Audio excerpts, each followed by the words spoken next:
Good evening everyone. आप सभी को मेरा नमस्कार।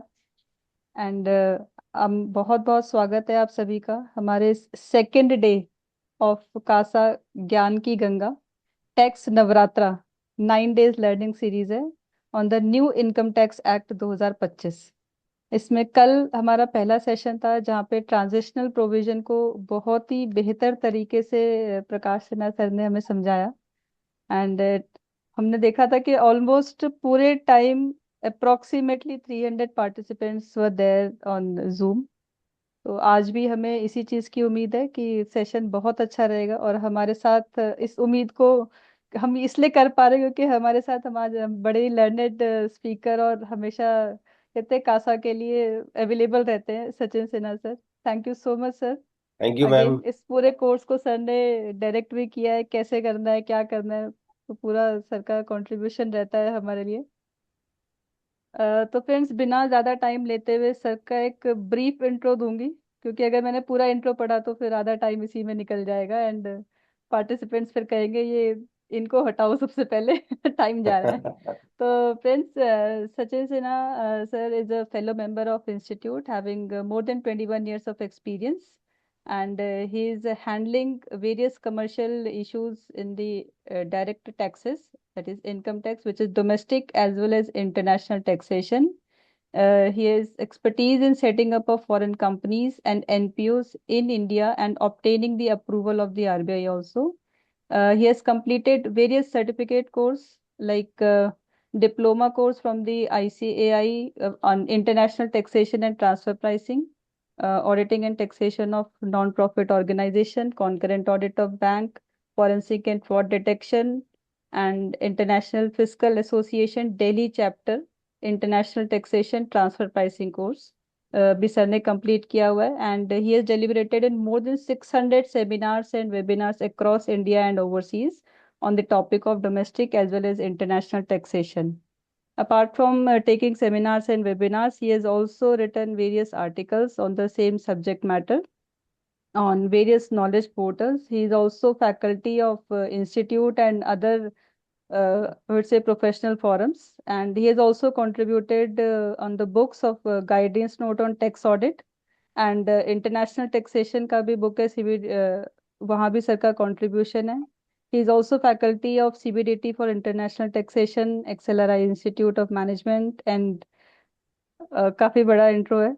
So sir, with this I welcome you once again and अब सर ओवर टू यू कि आज का सेशन जो है हमारा सेकेंड डे लर्निंग उसको आप टेकअप करें सर।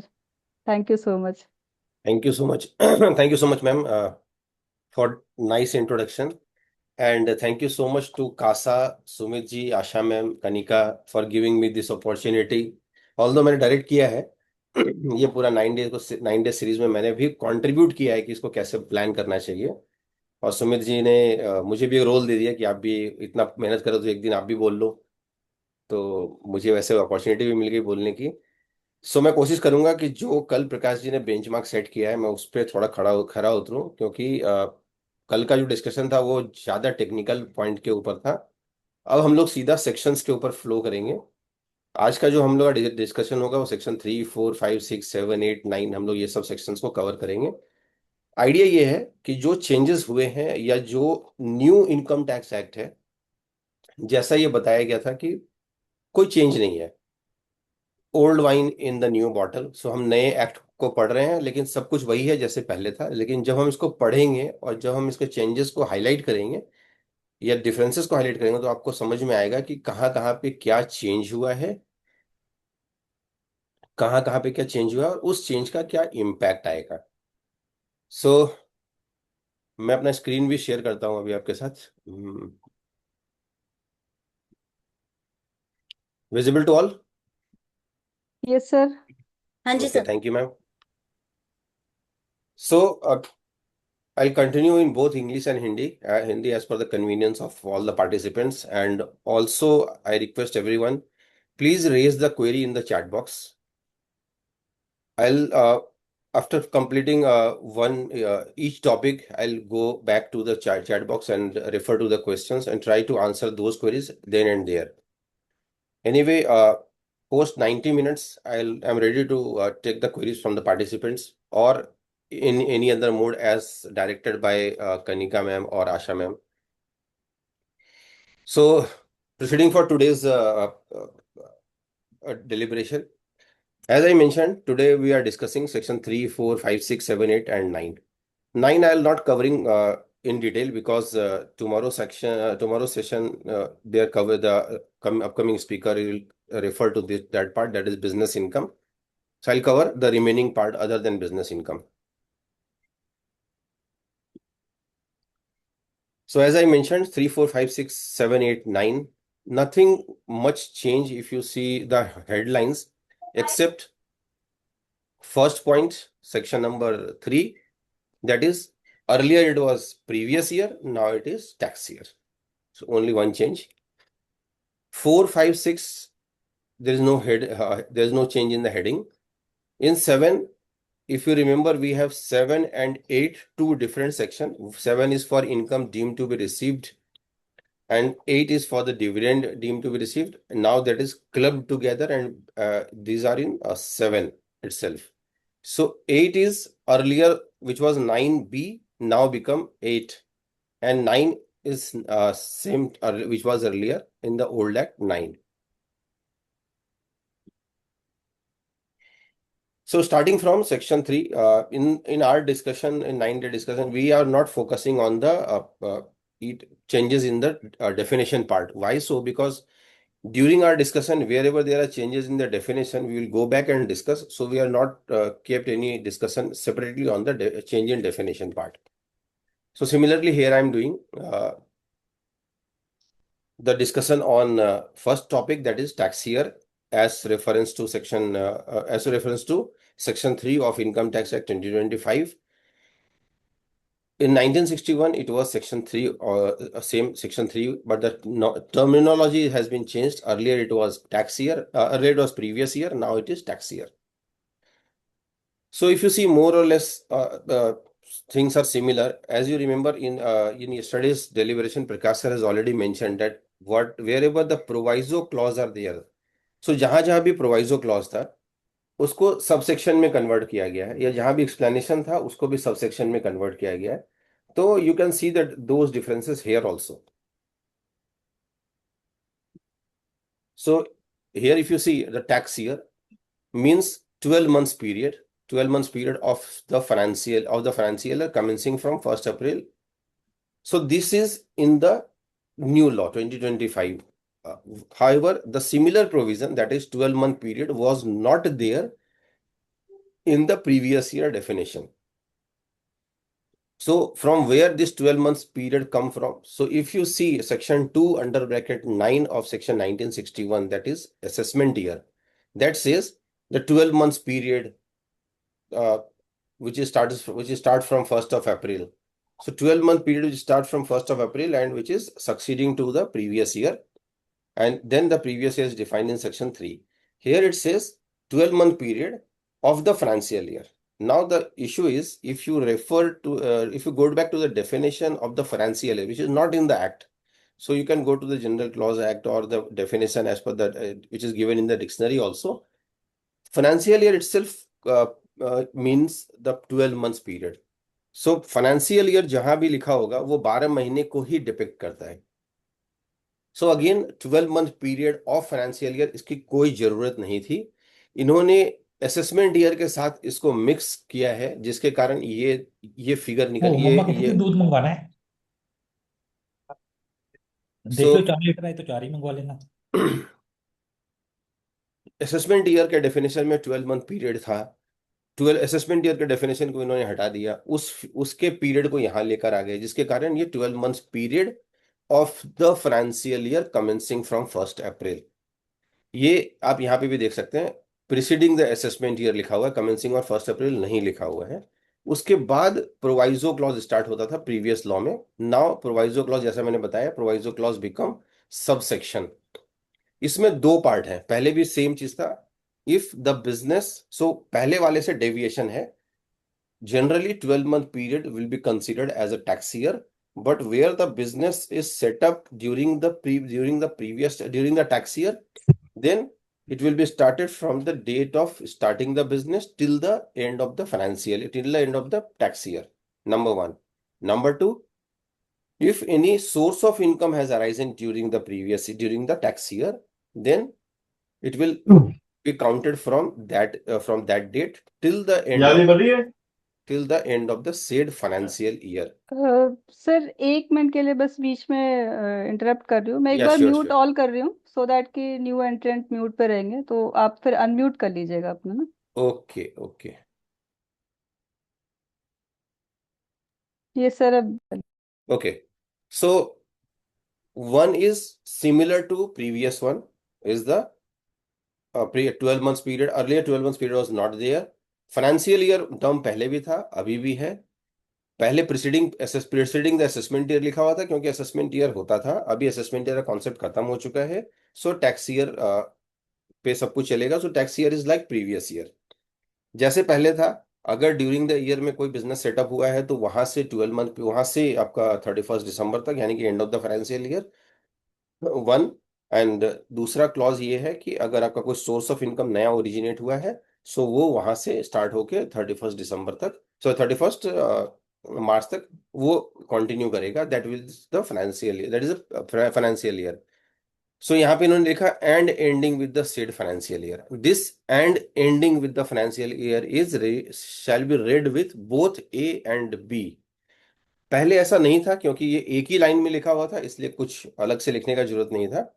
अभी इन्होंने सेपरेटली इसको इसलिए लिखा क्योंकि अब इन्होंने उसको पैराफ्रेज कर दिया है। सो टैक्स ईयर का इम्प्लीकेशन कहाँ कहाँ पे आएगा। सो यस्टरडे डिस्कशन हुआ 536 में भी बार बार टैक्स ईयर का इशू आ रहा था क्योंकि हम लोग अभी तक प्रीवियस ईयर के कॉन्सेप्ट को फॉलो करते आ रहे हैं, previous year and assessment year. Now ये दो टर्म अब यूज नहीं होंगे, टैक्स ईयर यूज होगा and tax year is like previous year. So जिस साल में आप अपना कोई एक्टिविटी कर रहे हैं, कोई इनकम इनकम अर्न कर रहे हैं, so that will be considered as tax year, और आपका कोई असेसमेंट ईयर का भी कोई कॉन्सेप्ट नहीं होगा। Coming to section 4 is the charging section. चाहे वो प्रीवियस लॉ में हो या करंट लॉ में, दोनों में सेक्शन इन्होंने सेम रखा है। तो चार्जिंग सेक्शन, जो चार्ज ओरिजिनेट होता है वो इसी सेक्शन से होता है, इसलिए इस सेक्शन को अच्छे से समझना और इसमें क्या डिफरेंस आया है उसको समझना बहुत जरूरी है। सो अगर आप देखें old act, new act, where the central act enacts the, ये पहला 3 लाइन सेम है। Shall be charge at the rate और दोज रेट्स, उसके बाद आता है rates in accordance with and subject to the provisions of this act. ये same line पहले भी लिखा हुआ था, in accordance with and subject to the provisions of this act. पहले भी लिखा हुआ था in accordance with and subject to the provisions of this act. So section 4 में अब जो भी होगा shall be subject to the provisions of this act. पहले एक और एडिशनल क्लॉज इसमें था, that is including provision of levy of additional income tax, वो यहाँ पे इन्होंने नहीं रखा है। उसके बाद in accordance with and subject to the provisions of this act, वो इन्होंने एज इट इज रखा है पहले क्लॉज में, क्योंकि पहले क्या था, सेक्शन 4 और उसके बाद सेक्शन 4.1 था, 4.2 था, और 4.1 मेजर पार्ट को कवर करता था। 4.2 was for the purpose of deduction of tax at source and payment of advance tax. ये दो पार्ट को सेक्शन 4 का पहले वाला क्लॉज कवर करता था। अभी सेक्शन 4 में 5 सब क्लॉजेज हैं, 5 सब क्लॉजेज है। पहला क्लॉज हमने डिस्कस किया जिसमें इन्होंने बोला in accordance with and provision to the in accordance with and subject to the provisions of this act. मैं ये लाइन को बार बार इसलिए आपके सामने पढ़ रहा हूं क्योंकि ये बहुत इंपॉर्टेंट है। Section 4 in accordance with and subject to the provision, इस एक्ट में जो प्रोविजंस दिए गए हैं उसके हिसाब से करना है, उसके हिसाब से करना है, in accordance with and subject to the provisions. जो जहां पे, सो इसका मतलब ये सेक्शन ओवरराइडिंग फैक्टर नहीं है। अगर कोई दूसरा सेक्शन है जो इसको ओवरराइड कर रहा है, सो गो विद दिस। पहला क्लॉज इन्होंने सेम रखा। उसके बाद हम, पहले क्या था, प्रोवाइजो क्लॉज से इसको अलग किया गया था, that where by virtue of any provision of this act in income tax is to be charged in respect of income period other than the previous year, income tax shall be charged accordingly. So this is related to income of the period other than previous year. So if you remember, हम लोग पहले section 172 174 वो section थे हमारे पास, हम जहां इनको refer करते थे कि इन प्रीवियस ईयर में ही मेरा टैक्सेशन हो जाता है, असेसमेंट ईयर में नहीं होगा, या जहां पे प्रीवियस ईयर को चेंज किया गया है हम उसको उसके हिसाब से उसको कवर कर रहे थे। अभी इन्होंने क्या बोला, the charge of income tax under subsection 1। So now it is, पहले वो रेफरेंस नहीं था बिकॉज वो उसी सेक्शन का पार्ट था, अभी इन्होंने रेफर किया है the charge of income tax under subsection 1, जो चार्ज ऊपर क्रिएट हुआ, shall be on the total income of the tax year of every person. ये पहले भी था, total income of the previous year of every person, ये पहले भी था, ये अभी भी है। उसके बाद इन्होंने बोला as per the provisions of this act.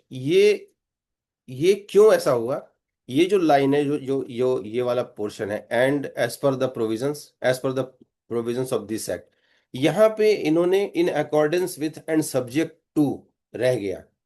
क्या जो सेकंड क्लॉज है वो डायरेक्टली बोल रहा है as per the provisions of this act, in accordance with and subject to, because in accordance with and as per में इन अकॉर्डेंस विथ को ज्यादा पावर मिलता है, एज पर को पावर कम मिलेगा।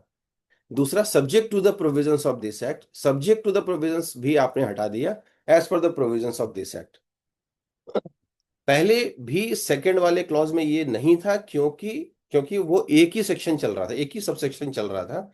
अभी इन्होंने, चूंकि आपने एक सेपरेट सबसेक्शन डाला है, सो ऊपर का जो मीनिंग है वो तभी फ्लो करेगा जब आप ये वाला क्लॉज वहां पे नहीं डालते, as per the provisions of this act.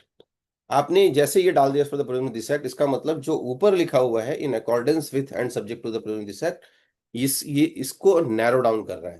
पहले जो स्कोप था वो कहता था कि हम जो चार्जिंग है वो यहां से क्रिएट होगा, लेकिन अगर किसी दूसरे प्रोविजन में कुछ दिया गया है तो you have to refer that part.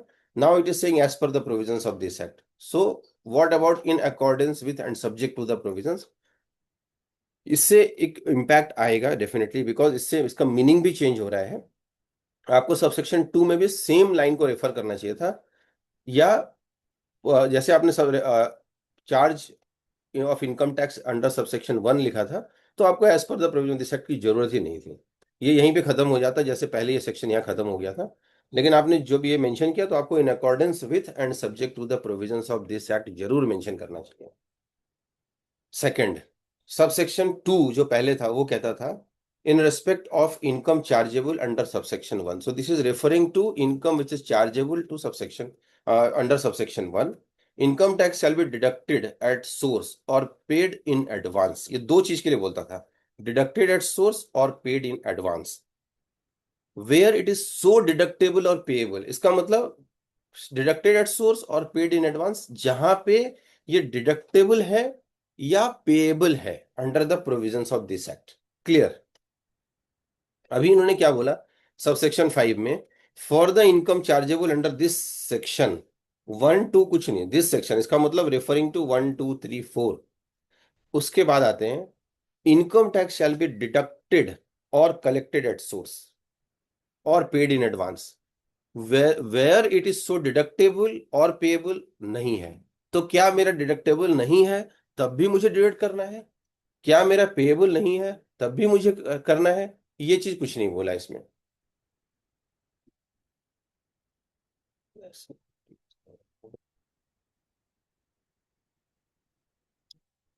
Okay, can you proceed? यहां तक क्लियर हुआ आशा मैम? जी सर। ओके इंदर अरोड़ा जी कह रहे हैं यस। ओके, सो यहां तक जो मेरा पर्पस था हाईलाइट करने का, that is in accordance with and subject to the provision this act, one part, and second part is deducted और कलेक्टेड एट सोर्स। ये बहुत इंपॉर्टेंट है, क्योंकि अभी तक क्या होता था, अगर मेरा डिडक्टेबल नहीं है तो हम कहते थे मेरा डिडक्टेबल नहीं है, पर यहाँ पे जो सेक्शन 4, अरे यार सॉरी, जस्ट अ मिनट, मुझे रीशेयर करना होगा। Okay, so the purpose is deducted और collected at source. Earlier it was where it is so deductible और पेएबल। क्या इससे कोई मीनिंग चेंज हो रहा है? यस, इसके साथ मीनिंग चेंज हो रहा है, और इसका बहुत बड़ा इंपैक्ट आएगा।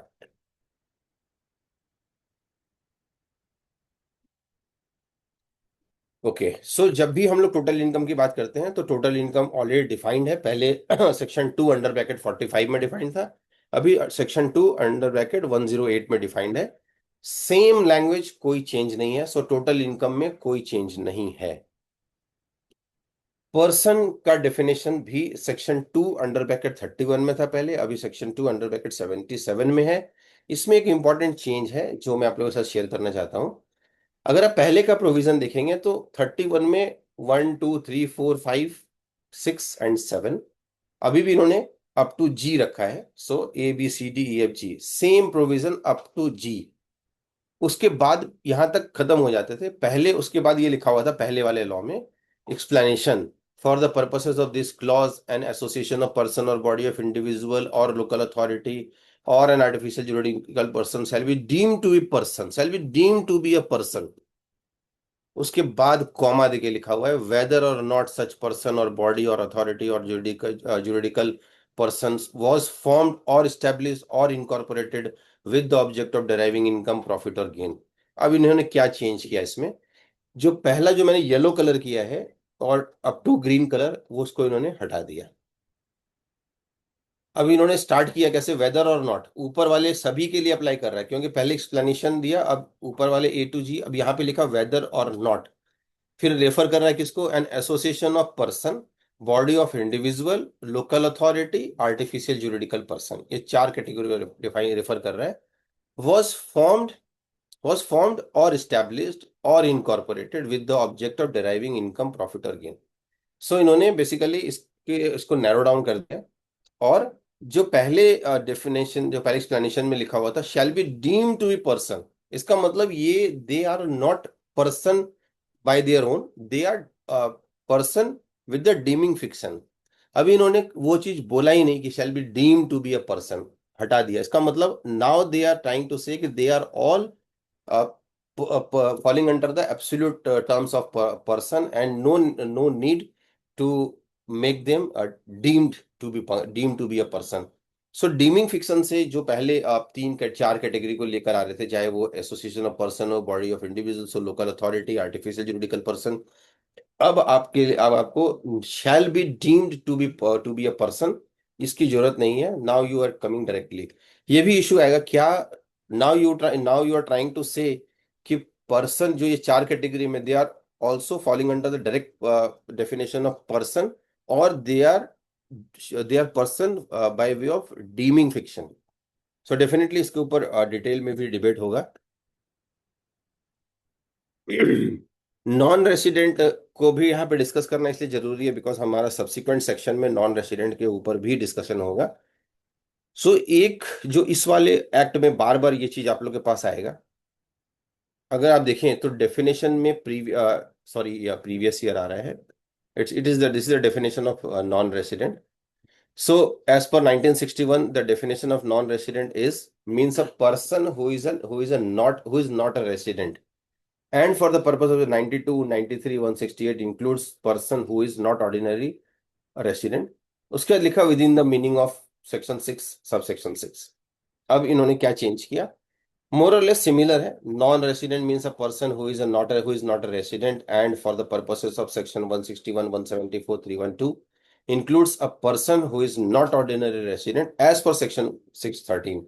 now the issue is within the meaning of and as per में कोई चेंज आएगा। अगर आप इसका लीगल डिस्टिंक्शन देखेंगे तो आपको इसमें मिलेगा कि with in the meaning of means they are referring to और confining themselves only to the extent they are referring, that is within the meaning of section 6 clause 6 as per section 613। so ये थोड़ा broader view देता है कि as per section 6, like हम लोग कभी refer करते हैं किसी को as per this person, so as per this person या as per this formula, as per this section, so now they are referring this as per। however the meaning should be drawn from section 6 under bracket 6। ये इन्होंने ये चीज refer नहीं कर रहे हैं, या सेक्शन 6 अंडर ब्रैकेट 13 को रेफर नहीं कर रहे हैं। Now they are saying as per section 613। अगर आप इसको अपेरेंटली देखेंगे तो आपको लगेगा दोनों में क्या फर्क है, सेम है। लीगल मीनिंग में जब आप जाएंगे या लीगली इसका आप इंटरप्रिटेशन चेक करेंगे तो यू विल फाइंड कि as per has lesser force and with in the meaning of has greater force, number one. Number two, with in the meaning of वो बेसिकली बहुत कंफाइंड वे में उस particular चीज के बारे में बताता है, एज पर थोड़ा ब्रॉडर व्यू देता है। सो दीज आर, ये आपको बहुत जगह मिलेगा एज पर, जबकि पुराने लॉ में with in the meaning of ये बहुत प्रिसाइजली रेफर कर रहा है उस पर्टिकुलर चीज को, जबकि यहाँ पे वो प्रिसाइज रेफरेंस नहीं है। रेसिडेंट का भी डेफिनेशन समझना जरूरी है। अगेन सेम चीज, resident means a person who is resident in India with in the meaning of section 6। Resident means a person who is resident of India as per section 6. Again, the same thing. Why as per and why within the meaning of? Does it make any difference? The answer is yes. इसका legal implication जैसे जैसे matter आगे जाएगा definitely आएगा, और अभी हम लोग भी डिस्कस करेंगे why as per, why not with in the meaning of. क्या पहले with in the meaning of लिखा हुआ था उससे कुछ अलग मीनिंग निकल रहा था जो जिसको आपने चेंज किया है? क्या आपका इंटेंशन ही इसको चेंज करना था, या ये इसको चेंज जो आपको लगा कि हमें कुछ ऐसा टर्म यूज करना चाहिए जो उसको रिप्लेस कर सके, जिसके कारण उसका मीनिंग ही चेंज हो गया है? So there may be so many things, but as per my understanding so फार आप इसको किसी और लैंग्वेज को यूज करना चाह रहे थे यहाँ पे to to replace that with in the meaning of. So it should be more appropriate rather than as per is not more appropriate in context of within the meaning of. Come to section 5. This is again very important, very interesting to understand. And बिना section 5 का as you all know हम आगे नहीं बढ़ सकते। Section 5 refers to scope of total income. So अगर आपको अपना scope of total income पता है तो आपका taxation का पूरा ambit उसी के अंदर flow करता है, of course subject to the provisions of this act. So यहाँ पे अगर आप देखेंगे इन्होंने सेम चीज रखा है, subject to the provisions of this act। पहले क्या प्रोविजन था? Subject to the provision this act, total income of any previous year. हमने टोटल इनकम भी पढ़ लिया, हमने प्रीवियस ईयर भी पढ़ लिया। ऑफ अ पर्सन, हमने पर्सन भी पढ़ लिया। हु इज अ रेसिडेंट, हमने रेसिडेंट भी पढ़ा। Includes all income from whatever source derived which. एक आपको मैं और चीज हाईलाइट करता हूं, आप जब कंपेयर करेंगे दोनों एक्ट को, बहुत सारे जगह पे आप देखेंगे पंचुएशन का प्रॉब्लम है। कॉमा इस वाले जो 2025 वाले एक्ट में बहुत जगह यूज किया गया है, which is actually not required, which is actually not required. So law में we all know that even comma full stop has a meaning, but इस बार इन्होंने ऐसा लगता है कि जहां जहां इनको लगा कि यार यहाँ पे कॉमा डाल देते हैं, इन्होंने कॉमा डाला है, उससे उसका मीनिंग में अगर अगर मैं उसको उसके कॉमा के साथ इंटरप्रेट करूं तो उसका मीनिंग कुछ और निकलेगा। सो नॉर्मली जब हम लोग कोई कॉमा डाल के आगे लिखते हैं तो generally we are referring to the previous one, और we are trying to explain the previous one, या उसका मीनिंग वहां से निकल के आना चाहिए। लेकिन अभी का जो लॉ 2025 का जो लॉ है, जब आप उसको रेफर करेंगे तो बहुत जगह आपको कॉमा मिलेगा which is actually not required. Like this section, subject to the provisions of this act, comma, the total income of any previous year of a person who is resident includes all income from whatever source derived which। यहाँ पे रुक जाते हैं। Current law अभी 2025 act में, subject to the provision of this act, comma, the total income of any previous year of person, comma, who is a resident, comma, includes all income from whatever source derived which, comma, which। derived as, अगर आप comma को जितना frequently इसमें use किया गया, क्या इससे वो मीनिंग निकल के आ रहा है? पूरा मीनिंग चेंज हो जाएगा अगर मैं इसको इंटरप्रेट करना स्टार्ट करूं। या why first of all the question will come, why so much of comma has been used? क्या इसका कोई रेलेवेंट पर्पस है टैक्स पॉइंट ऑफ व्यू से, या इसको I don't know why this so much of comma is there. Come to clause A, is received derived which, now it is referring to the income received or deemed to be received in India in such year। focus area is received in India and in such year, so this is referring to received in such year, number one। Number two, accrue or arises or deemed to accrue or arises to him during such year। here they are not saying in such year, यहाँ पे कह रहे हैं during such year, उसके बाद accrue arises to him outside India during such year. So clause A is referring to in such year and clause B and C is referring to during such year. जबकि नए वाले act में clause A in that year, okay, clause B in that year and clause C is also in that year, which is actually the changing the meaning of the section which was earlier one. Why in the case of accrue or arises it is during the year? Because what happened generally when we use in such year, so assuming आपको कोई gift मिलता है तो आपके तो gift received in that year, कोई lottery मिलता है आपके तो इन दैट ईयर, या कोई ऐसा इनकम मिलता है जैसे सेक्शन 56 का कोई आइटम है तो इन that year, in that year. कोई ऐसा, मैं अगर सैलरीड एम्प्लॉय हूँ और मैं काम कर रहा हूँ, क्या मैं कह सकता हूँ कि मेरा income in that year, in that year I I have earned income in that year, I have earned income during the year, because that is coming to me on accrual basis और arisen basis, that's why that is during the year. So इसलिए पहले का जो section था उसमें ये दो clauses में डेलिबरेटली ड्यूरिंग सच ईयर लिखा गया था, because it is referring to span of period. And when any income accrue or arises to a person, it is comes to him or her during the span of period that is called the accrual income or arising income.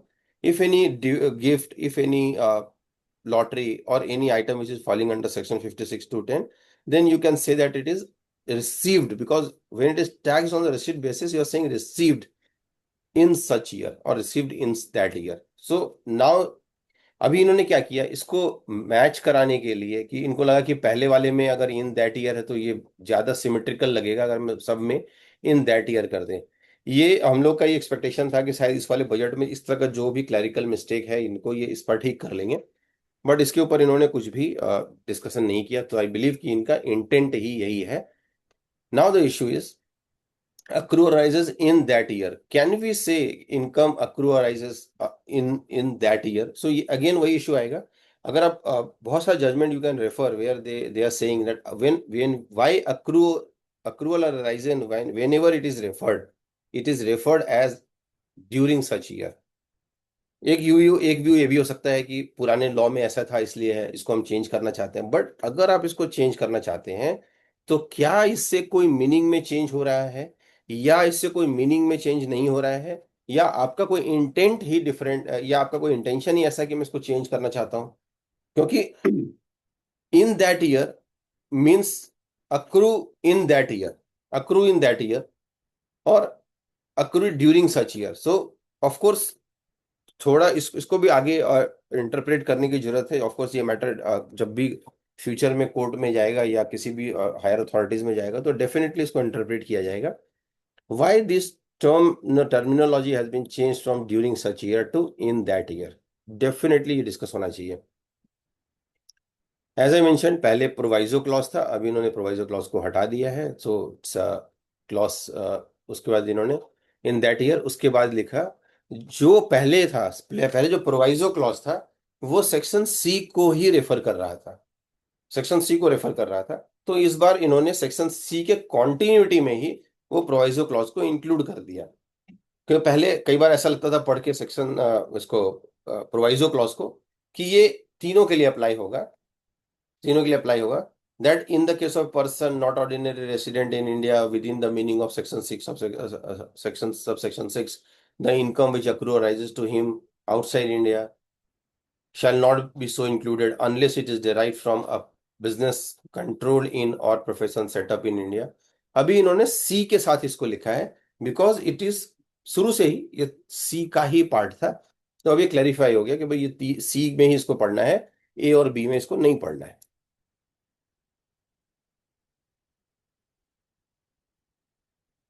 Again same चीज, clause अगर मैं 5(2) को refer करूं, 5(2) is for non resident, remaining everything which is we discussed in 5(1) is same. So again in such year, during such year, because clause C इसमें है नहीं इसलिए तीसरी बार during such year लिखने की जरूरत नहीं थी, सिर्फ दो ही क्लॉज है इसमें, ए और बी, इसलिए इन्होंने रेफर किया है पहले में इन सच ईयर और दूसरी में ड्यूरिंग सच ईयर। दूसरे क्लॉज में अगर नए लॉ में देखें तो सेम रखा है जैसे ऊपर रखा था, इन that year in that year. इसको हम लोग डिस्कस कर चुके हैं, सो इसके ऊपर ज्यादा टाइम नहीं स्पेंड करेंगे। अब आते हैं explanation of this section. Income accruing or arising outside India shall not be deemed to be received in India within the meaning of this section and blah blah. So explanation 1 and explanation 2, as I discussed, अभी कोई explanation नहीं है, so सब sections आ गए हैं, तो 5, 1, 2 हमने refer किया, now 5, 3, 4. So 5 का 3 and 4, income accruing arising outside India shall not be deemed to be received in India, यहाँ तक ओके है। उसके बाद कहते हैं within the meaning of this section, under this section, again ये वाला आपको बार बार मिलेगा, with in the meaning of this section, under this section, as per this section. So they have tried to replace this with in the meaning of this section और subsection, they have tried to replace with under this section और as per this section. But technically speaking, these two term has different meaning, and of course, जो हमने भी discuss किया कि within the meaning of this section gives more force to that particular section, more power to that particular section. यहाँ पे they are referring to this section only. So this is a change. Explanation 2 come to section 6. So यहाँ तक कोई query है ma'am तो हम लोग एक बार डिस्कस कर ले, फिर आगे बढ़ते हैं। आशा मैम। सर अभी तो क्वेरी नहीं है। Okay great. हाँ, एज ऑफ नाउ बस एक चलो, रिक्वेस्ट है कि हिंदी इंग्लिश मिक्स कर दीजिए। yes, I'm trying. Yeah, because I can understand most of us are from northern region, so hmm. I'll manage to keep both English and Hindi. So residential status is very important for the purpose of understanding. This section determines the taxability referring to section 5. So as you know, we discussed in section 5, clause 5.1 is for resident, 5.2 is for non-resident. So here it is important to understand who is resident, who is non-resident. Of course, we all know that section 6 of the erstwhile law of the 1961 was referring to the provisions relating to residential status of a person. Here also section 6. So till now there is no change in number of section, thanks God. For the purposes of this act, I'm referring to 1961, then I'll compare with the new one. For the purposes of this act, an individual is said to be resident in India in any previous year if he is an Indian, if he is in India in that year for a period amounting in all to 182 days or more. So this section says if you was in India for more period amounting in all 182 days. What it refers? It refers to the consolidated period of 1 year, and in that year, if you are so the previous year, if you are if you was in India for more than 182 days, then you become resident of India. This is only in case of individual. Interesting point. Period amounting in all. So period or periods amounting in all. So if it is a different period, so break period also to be clubbed together to calculate number of days. Here it says one is residential status of India shall be determined as per the provision of this section. So one is nothing. It is saying we will determine as per 6.1. No, sorry, as per as per this section. 6.1 is only to this, referring to other section. 6.2 is similar to 6.1 of the 1961 Act, which says an individual shall be resident in India in a tax year. So earlier it was is said to be resident in India. Here they are saying shall be resident in India. Is said to be resident in India, now shall be resident in India in a tax year if he is in India for a total period of 182 days. Here they are not saying period or period amounting in all. It means whether this clause is referring to break period or not. Total period means total in a row, or total means the break period should be clubbed together to determine the number of days. Because in the earlier law, it was period or period amounting in all. And if you see in clause A, clause C, clause A, they have mentioned period amounting in all. In clause C also they mentioned period amounting in all, and that is twice. Here in clause A, they are saying is in India for a total period of 182 days or more in the next in that tax year. Okay. Assuming I assume that okay, a total period means the break. It is also talking about the break period, and I should include all the aggregate the period, whole year period, and then we need to check whether it is referring to 182 days, whether it is 182 days or more. Now in B, it says is in India cumulatively for 60 days. Why cumulatively? Why not total period of 60 days? Is this whether you are trying to say that earlier the total period means do not include the break period, or in if the meaning of the total period and the cumulative period is similar, then why these two terms has been used here? In clause A, you are saying total period. In clause B, you are saying cumulatively. Then cumulatively for 60 days or more during that year, and has been in India cumulatively for 365 days or more in the 4 year preceding such year. So since you can say that while referring to this 4 year period, that's why this cumulative word has been used. Agreed. Because these are referring to different tax year. So I can say that, okay, since different tax years are there, so cumulatively it should be more than 365 days. In clause A, total period, and in clause B, where you are referring to 60 days in that tax year, and in clause A, you are also referring to in that tax year, where the you are at one point of time you are referring to total period, and in the another point you are referring to cumulatively. Is this you are trying to say that total period and cumulative period are the same thing, or is there any difference? That of course the time will tell, but what I understood that they are is whether they are trying to simplify this law or they're trying to complex this law, not able to understand. But of course, at this point of time, I can say that it should be symmetrical if they use, assuming they use cumulatively in clause A also, then the chapter is, then the matter will be over. You can say that they have replaced the period of period amounting in all with cumulatively. That I can understand. But at one place you are using the term total period, and at another place you are using cumulatively.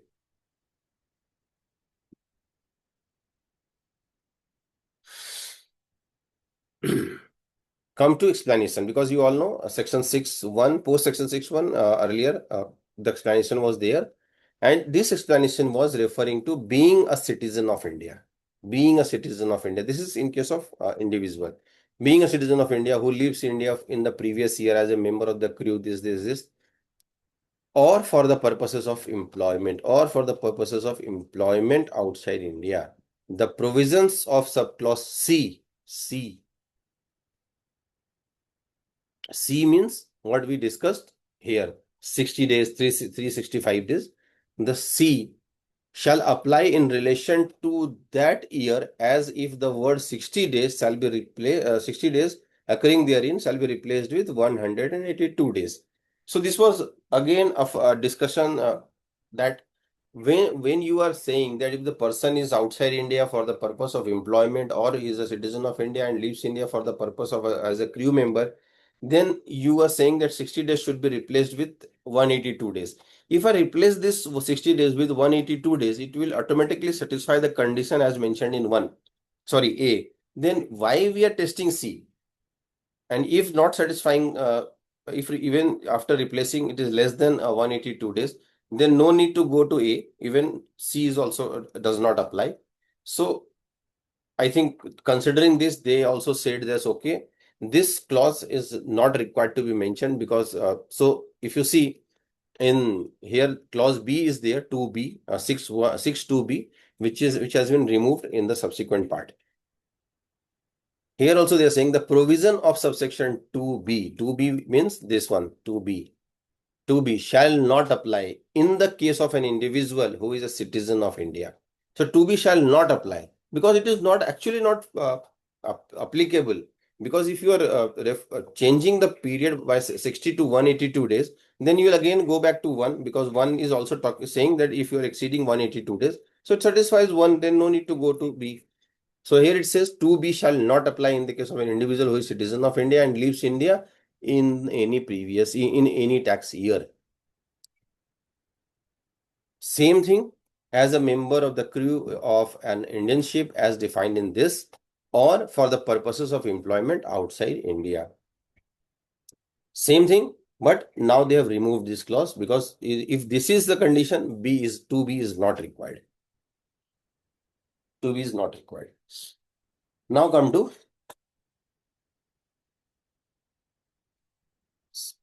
the next part, section 6 and clause B of the 1961 Act.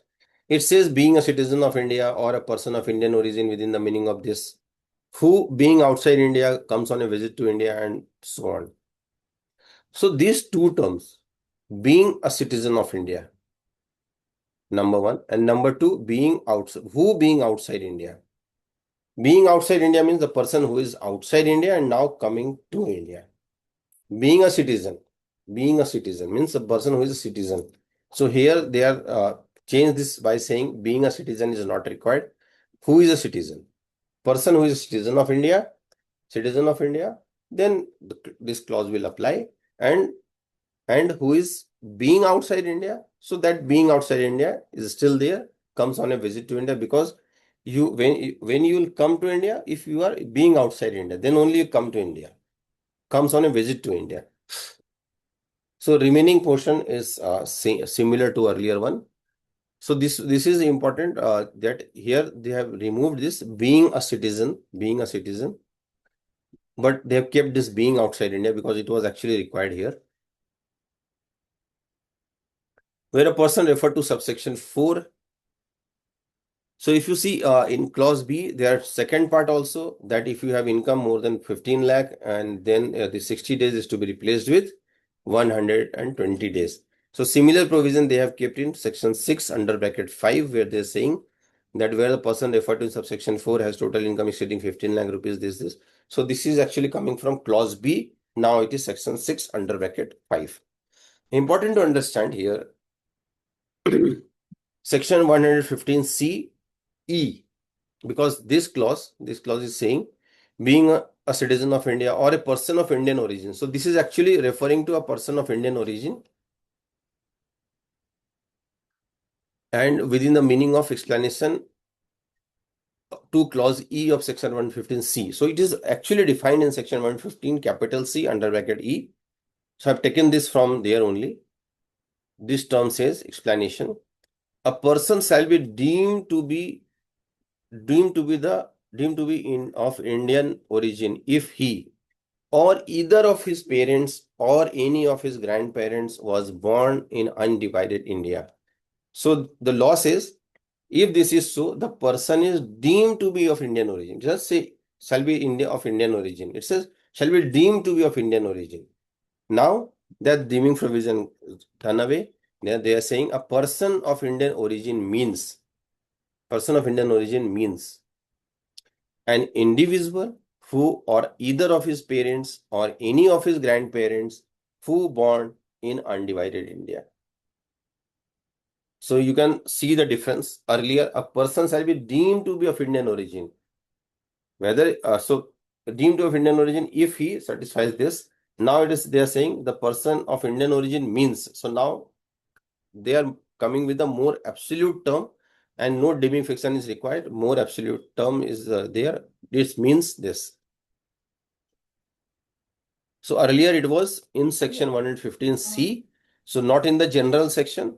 So wherever it is mentioned that a person of Indian origin, they everywhere they have referred this section because this was not in the general provision. Now this definition of a person of Indian origin is in the general definition in section 2, clause 78.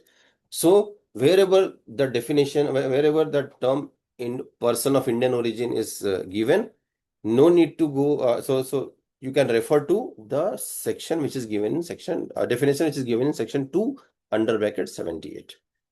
So hope यहाँ तक clear है. Section 6 sir sir एक काफी request अब दूसरी वाली आ रही है कि बताइए. इसको हमें हिंदी में भी समझा दीजिए, ओके, ठीक है, ठीक है, क्योंकि ठीक इसमें है. मेरे ख्याल से बहुत सारी कंडीशंस आ गई कि मैंने देखा 4-5 एड्स कम से कम आ गई है, देन ऑल वर आस्किंग कि सर थोड़ा हिंदी में ओके, समझा ओके, नो दो. Issue, no issue. मैं एंड इसको ना रंजन जी सेक्शन 6 ऑल्सो को please brief this again. Section 6 को मैं 5 मिनट लगा के और इसको एक बार एक्सप्लेन कर देता हूँ. सो सेक्शन 6 मैं बार बार इसलिए रेफर करता हूँ बिकॉज ये बहुत इंपॉर्टेंट सेक्शन है. अगर आप पहले का यस प्रोविजन सर, यस. देखेंगे तो it says an individual is said to be resident of India. An individual is said to be resident of India in any previous year if he is this in India is in India in that year for a period amounting in all. So पहले क्या हो रहा था, ये लोग refer कर रहे थे period. Period means of course number of days, period of periods, multiple period भी हो सकता है, उनको टोटल कीजिए. अमाउंटिंग इन ऑल, एकदम क्लियर लैंग्वेज है, इसमें कोई एम्बिग्यूटी नहीं है. पीरियड और पीरियड अमाउंटिंग इन ऑल, एक पीरियड या मल्टीपल पीरियड्स को जोड़ के जो भी आ रहा है वो नंबर ऑफ डेज काउंट करना है, और वो 182 डेज से ज्यादा है तो यू आर रेसिडेंट. ये पहले क्लॉज था. उसके बाद इन्होंने क्लॉज बी तो था नहीं, क्लॉज सी में डाला having with in 4 years preceding that year being in India for a period. Same चीज यहाँ पे भी लिखा for a period of period amounting in all the 365 days. तो 365 दिन का पीरियड को इन्होंने काउंट किया. कैसे? In the preceding 4 year. Period और पीरियड हो सकता है किसी साल में आप कुछ दिन रहे होंगे, किसी साल में कुछ दिन रहे होंगे, तो पीरियड और पीरियड अमाउंटिंग इन ऑल को जोड़ना है. और फिर तीसरा जगह लिखा 60 डेज. 60 डेज वाले के लिए भी पीरियड और period amounting in all, same concept. So अगर आप देखें पहले वाले लॉ में तो 6(1) में ए और सी में 2 बार ये तीनों जगह सेम टर्म यूज किया गया है, पीरियड और पीरियड अमाउंटिंग इन ऑल. नए वाले में इनको लगा कि इसको थोड़ा सिंप्लीफाई कर देना चाहिए, तो इन्होंने कैसे सिंप्लीफाई किया? An individual shall be resident of India. Said to be resident नहीं बोला, an individual shall be resident of India. Shall, आपको पता है sir, shall always get more power. So shall का मतलब हम लोग उसमें आगे कुछ देखने की जरूरत नहीं. शैल be resident of India if he. उसके बाद बोला is in India for a total period of 182 days. यहाँ पे पीरियड और पीरियड अमाउंटिंग इन ऑल नहीं बोल रहे हैं, टोटल पीरियड बता रहे हैं, टोटल पीरियड. तो क्या total period means break period को इंक्लूड करना है? ब्रेक पीरियड को इंक्लूड नहीं करना है, क्योंकि इनकम टैक्स एक्ट में तो नहीं, लेकिन कुछ दूसरे एक्ट में, मैं जजमेंट भी शेयर कर दूंगा, कुछ दूसरे एक्ट में ऐसे भी केसेस हुए हैं जहां टोटल पीरियड को उन्होंने विदाउट ब्रेक माना है. Total period means total period, no break. So if this is the intention, I don't feel कि ये इंटेंशन है इनका. दूसरा, दूसरे क्लॉज में जब इनको लगा कि टोटल पीरियड हमने लिखा इस जगह तो थोड़ा चेंज करना चाहिए, तो इन्होंने दूसरी जगह पे लिखा cumulatively in India, is in India cumulatively for 60 days. फिर उसके नीचे लिखा cumulatively for 365 days in 4 preceding year. So ये तो समझ में आता है कि अगर आप 4 डिफरेंट ईयर्स को ऐड कर रहे हैं तो क्यूमुलेटिवली आई कैन अंडरस्टैंड कि इसके लिए क्यूमुलेटिव ओके. लेकिन अगर आप एक ही साल के डेट्स डेज की बात कर रहे हैं तो एक जगह आप टोटल पीरियड की बात करते हैं और दूसरी जगह आप क्यूमुलेटिवली की बात करते हैं, क्यूमुलेटिव पीरियड की बात करते हैं, विच इज वो अपने आप में एक दो तरह का मीनिंग निकल के आ रहा है, जिससे कि ऑफ कोर्स ये लिटिगेशन में ही जाएगा या इस तरह कोई सिचुएशन आएगा जहां पे कि अगेन लेजिस्लेचर को क्लैरिफाई करना पड़ेगा इसको. अदरवाइज इसको इनको सिंप्लीफिकेशन के लिए आप एक ही टर्म रखते हैं, एंड उसमें भी आपको डालना चाहिए था कि ब्रेक पीरियड इंक्लूड करना है नहीं करना है, क्योंकि जो बहुत सारे जजमेंट ऐसे हैं जो इनकम टैक्स एक्ट के नहीं है, लेकिन वहां पे उन्होंने total period means period without break माना है. क्लॉज बी में भी हमने डिस्कस किया being a citizen of India. यहाँ पे उन्होंने being a citizen of India को हटा दिया, being outside India for the purpose of employment. ये ठीक है, being outside India for the purpose of employment. उसके बाद 60 डेज वाला जो क्लॉज था, जो पहले हमारे पास सेक्शन 6 के क्लॉज बी में था, अभी इन्होंने उसको हटा, क्लॉज सी में था उसको हटा दिया है, क्योंकि उसकी जरूरत इसलिए नहीं है। ये कहते हैं अगर कोई पर्सन एम्प्लॉयमेंट के लिए बाहर जा रहा है तो उसका आपको 60 डेज को रिप्लेस करके 182 डेज कीजिए। जैसे मैं उसको रिप्लेस करके 182 डेज करता हूँ तो मैं क्लॉज 1 में फिट फॉल कर जाता हूँ, तो क्लॉज भी वहां पे मेरा रिडेंडेंट हो जाता है। तो इसलिए इन्होंने इस बार को में 2B को हटा दिया। सो बेसिकली ये क्लॉज उसी को रेफर कर रहा है कि 2B is not required, shall not apply in the case of an individual who is, so 2B is not required. यहाँ पे being a citizen of India, उसके बाद being outside India, being a citizen of को इन्होंने हटा दिया। Now they are saying who is citizen. Okay, so being a citizen, who is citizen, replace किया है इसको। बीइंग आउटसाइड इंडिया, ये एक्चुअली में जरूरत थी इस वर्ड की, तो उसको कंटिन्यू किया है। Who is being out, who being outside India comes on a visit to India. Again आप देखेंगे, मैंने पहले ही बोला था, कॉमा वर्ड, जो कॉमा का यूज भी बहुत जगह किया गया है। Being outside India comes on a visit to India, इस तरह कॉमा पहले नहीं था। इशू ये आता है हु, क्योंकि इन्होंने यहाँ पे लिखा person who is Indian origin with in the meaning of section 115 capital C under bracket E. तो उसको इन्होंने एक्सप्लेनेशन में बताया उस पर्टिकुलर सेक्शन में जाके, a person shall be deemed to be of Indian origin if he or either of his parents or any of his grandparents was born in undivided India। अभी इन्होंने चेंज किया, बोला नहीं नहीं, ये shall be deemed to be Indian origin को जरूरत नहीं है। In person of Indian origin means, so person of Indian origin means static definition ये अप्लाई करेगा। Deem to be Indian origin, now it is gone away. No, no need to test deem to be of Indian origin, number 1। Number 2, पहले ये section 115 capital C under bracket E में दिया हुआ था, तो जहां जहां भी पर्सन ऑफ इंडियन ओरिजिन का रेफरेंस आता था, इनको वो सेक्शन को रेफर करना पड़ता था साथ में, क्योंकि वो जनरल क्लॉज, जनरल सेक्शन में नहीं था। अभी इन्होंने ये टर्म को, पर्सन ऑफ इंडियन ओरिजिन को उठा के जनरल डेफिनेशन में डाल दिया है। तो जब जहां जहां भी ये टर्म आएगा, आपको जनरल डेफिनेशन को रेफर करना है। क्लियर? आगे आते हैं और इंटरेस्टिंग बनाते हैं इसको।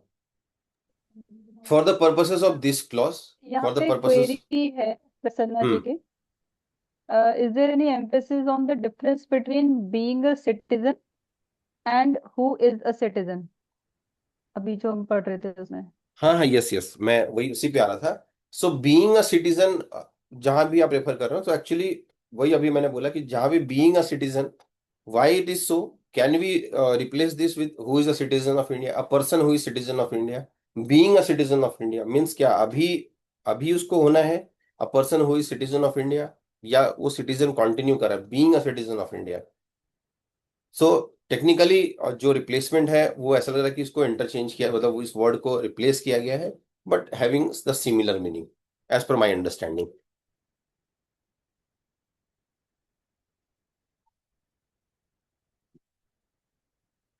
Coming to next, for the purposes of this clause, in the case of an individual being a citizen of India and a person member of crew, this the period or periods of stay in India, the period or periods of stay in India, ये हम लोग वहीं से लेके आ रहे हैं। the period or period amounting in all, अभी हमने ऊपर पढ़ा period or period amounting in all, the period of stay in India shall in respect of such boys divided this is basically for the a person who is not clauses of Indians being a citizen of India, who is a foreign bound ship. So basically this explanation is for foreign bound ship. Same clause यहाँ पे भी है, इनको paraphrase किया, and by saying that citizen of India, number 1, who is a citizen of India, and so this is a cumulative clause has to be satisfied together. A member of the crew of a foreign bound ship leaving India, the total number of days in that year, total number of days in that year, in respect of voice, stay की बात नहीं कर रहे हैं। For the purposes of subsection 2, if the individual is citizen of India and a member of crew of a foreign bound ship living India, the total number of days in India in respect of such voice shall be determined shall be determined in such manner as may prescribed. So basically इसके लिए rule है separate, ये उसको refer करना चाह रहा है. But if you see the difference, एक जगह आप बोल रहे हो the period of stay in India needs to be tested. The period of stay shall be in respect of such voice shall be determined in the manner. So stay determine करना है. यहाँ पे कह रहा है नंबर ऑफ डेज क्या होगा, किस चीज का नंबर ऑफ डेज टेस्ट करना है, वो नहीं बोल रहा है.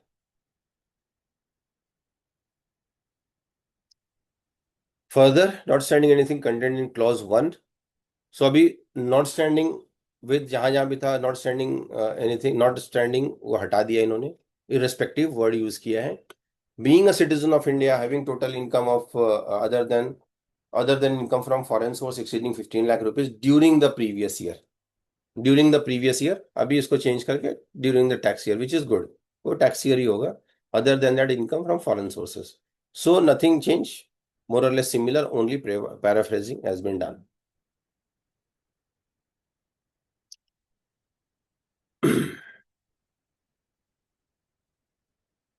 Coming to next,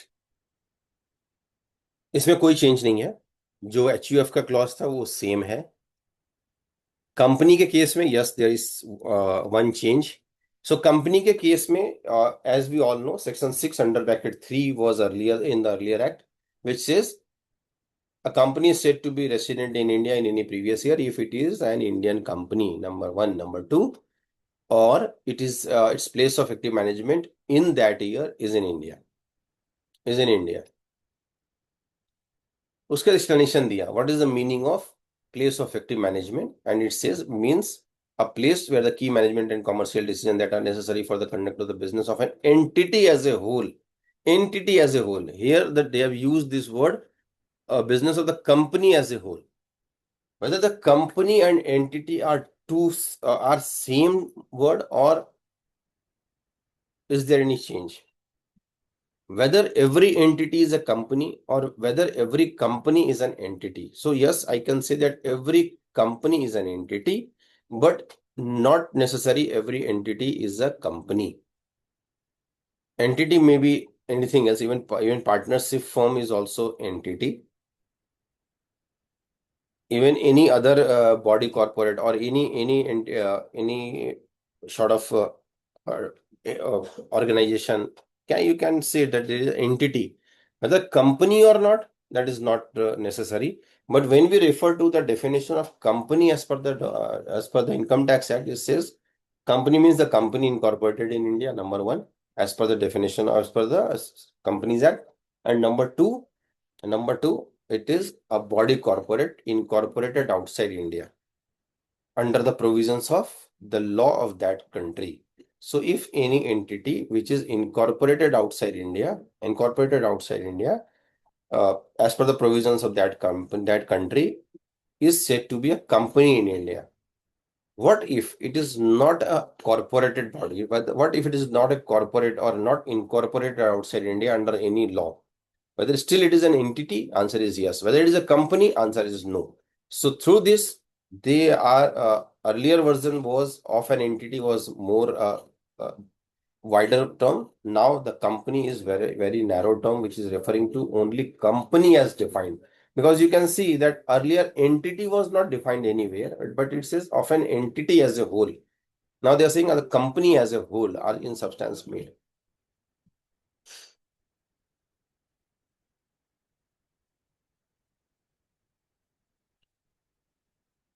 Now, next is for any other person, there is no change. Same provision has been copied here. Only the section number is changed. Now come to the section 6 under bracket 6, RNOR, resident but not ordinary resident in India. A person is said to be not ordinary resident in India in the previous year if such person is individual, if is an individual, if is an HUF. Because it applies only in these two cases. So an individual who has been a non-resident in India for this period. Here also they are saying period of or periods amounting in all. Period amounting in all. Now here they are using cumulatively. Now the total period is used only at one place. Only at one place.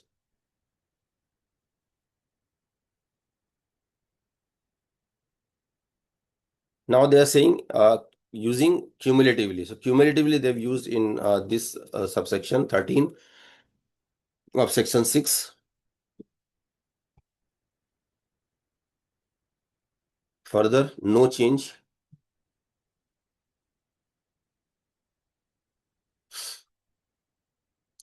Explanation: income from foreign source. Similar has been copied in this 2025 Act also.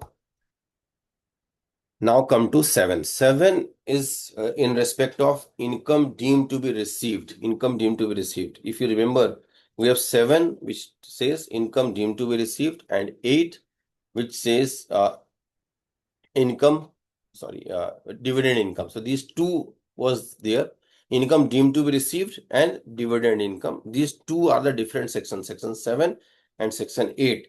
Now they have clubbed these two sections and make it one. How it is worded, let's see.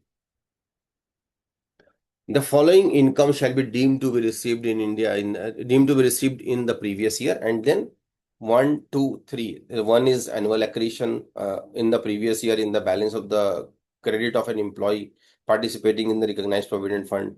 The second is the transfer balance in the recognized provident fund, and third is contribution made by the central government by or any other employer in the previous year to the account which is maintained under this CCD, ATCCD. So this was the earlier provision where it says, even though you have directly not received, but it has been deposited in certain account in your behalf, so it is said to be income deemed to be received. Income deemed to be received. Similar provision, there is no change. Only the section number is changed and the arrangement is changed because this time they have make it more paraphrasing. So we will refer up to 124. Now come to the second part. Section 7. Why referring to section 7? Because for the old law, the 1961 law, it is 8. And for the new act, it is section 7.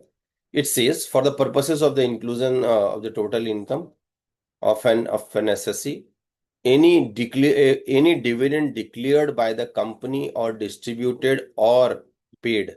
So dividend declared, distributed or paid within the meaning of clause A, B, C, D, E. It is not talking about anything, not talking about section 222F. Now, because this was section 222F was from the year 2024 itself. So in the 2024 Act, it was not mentioned here. In the Act 2025 Act, it was not mentioned here. Why so? Because it is said that is because of the buyback. So there is no question of dividend declared, distributed or paid. So it is basically the in the case of buyback of share, if the company is paying, so it is deemed to be the dividend. So deemed to be the dividend of shall be the dividend of the company. So they are now how it was referred to section 222 under bracket F, which is not mentioned in this clause section 7. Sorry, section 8. Now, if you refer to section 7, it says for the inclusion, any dividend declared by a company or distributed or paid by it within the meaning of section 240 capital A 2F shall be deemed to be the income of the tax year. It means here you are referring to section 240 A to F. You are referring up to F. However, earlier it was not up to F.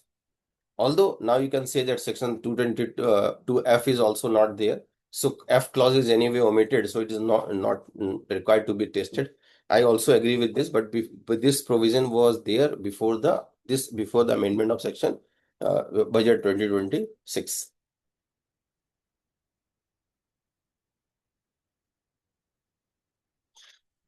The earlier provision, which was 9B in the 1961 Act, is now section 8 in the new Act. Everything is similar in clause 1. In clause 2, same thing, except in accordance with the provision of this Act, this is missing.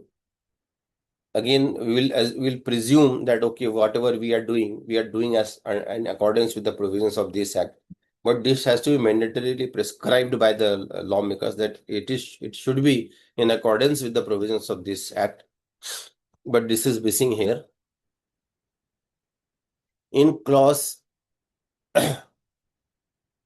so two, three, there's in 3 and 4 there's no change, so I'm not mentioning anything here.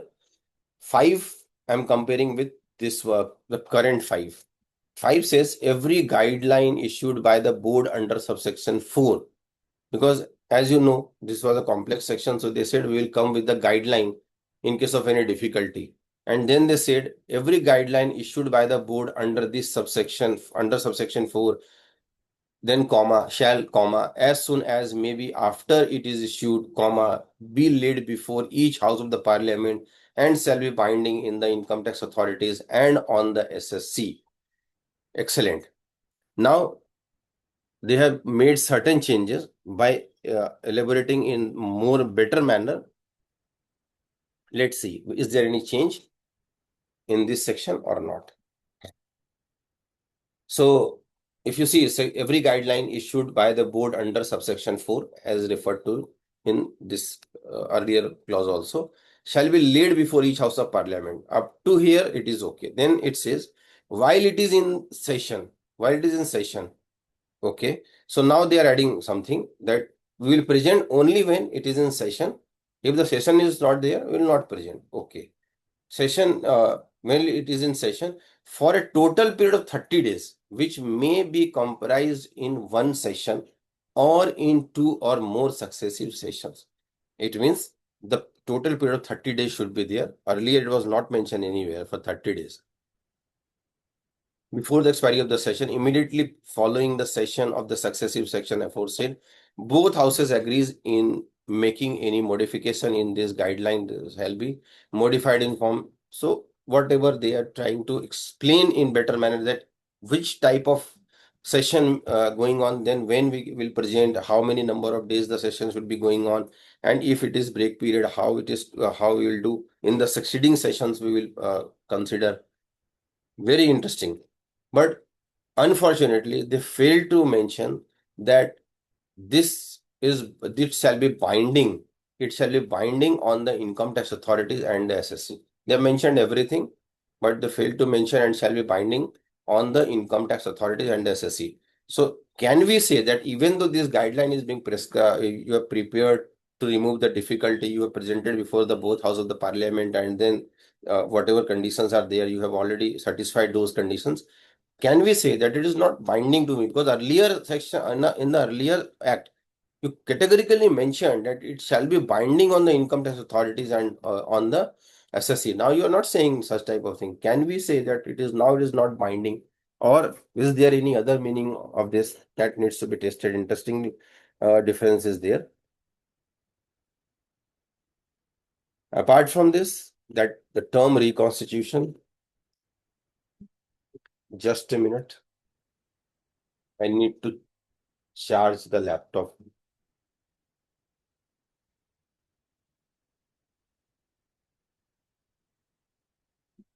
Okay. The definition part, like whatever definition given in the old law or in the new law, similar provisions are there. A specified entity, a specified person, no change, except serial number and the previous year become tax year.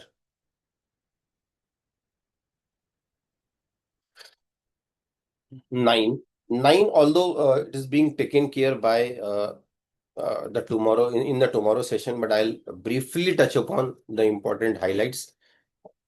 And anyway, I'll not cover the business part. So income deemed to accrue or rise in India, same term, same section. Fortunately, section 9 in the earlier law, section 9 in the new law. Excellent. Now see the arrangement. It says the following income shall be deemed to accrue or rise in India. Then it says A1, all income accruing or arising, whether directly or indirectly, through or from any business connection in India, or through or from any property in India, or through or from any asset or source of income in India, or through the transfer of capital assets situated in India. Now see the important difference. Here, everywhere they are saying through or from, through or from. Here it is through the transfer. From is not there. Through the transfer of capital assets situate in India. Situate in India. Now see the difference. 9(1) says the income referred to in clause 2 to 8 shall be deemed to occur in India. It means it is no need to say everywhere that it is shall be deemed to occur in India.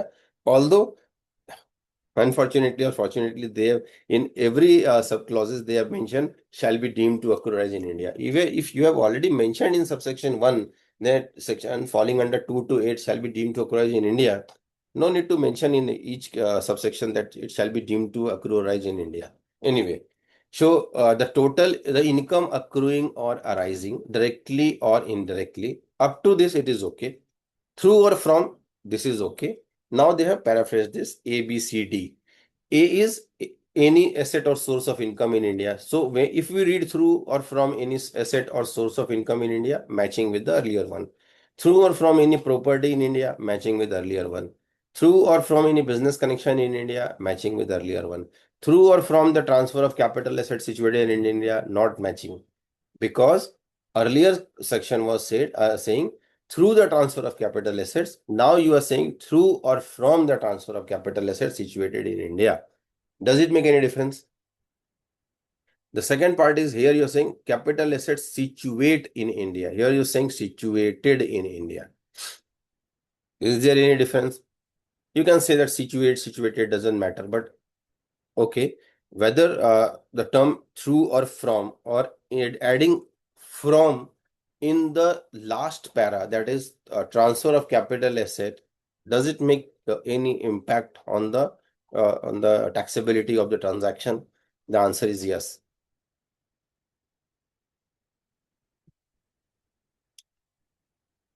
Now come to salary, because 9(1) is for this, 9(2) is for salary, the earlier law. Income which falls under the head salary if it is earned in India. This is the basic provision, and then the explanation. For the removal of doubt, it is hereby declared that in the income of the nature referred to in this clause payable for, the income of the nature referred to in this clause. Here it says any income payable for. The income of the nature referred to this clause. So this is actually in reference to this clause, payable for services rendered. So income should be income of the nature referred to in this clause, payable for services rendered. Now they are saying any income payable for services rendered. Any income payable for services rendered in India. Is there any change? Does it makes any difference? Because any income payable for services rendered in India. So if it is payable, whether it is income in the nature of or not,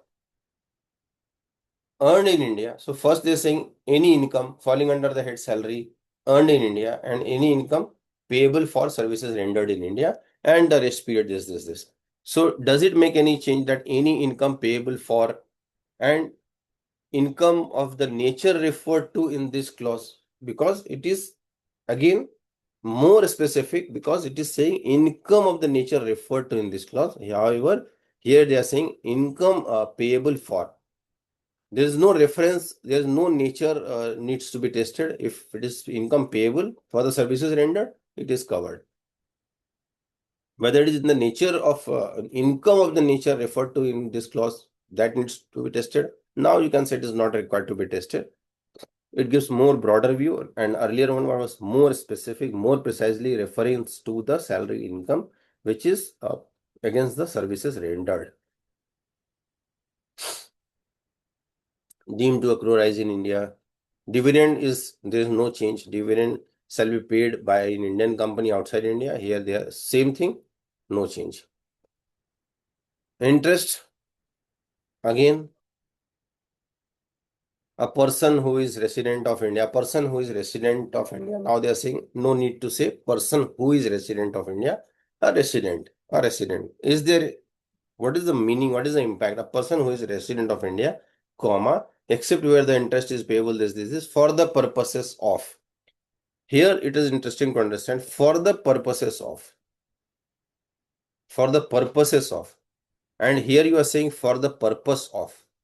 For the purpose of. Purpose is more specific, more precise, and referring to singular.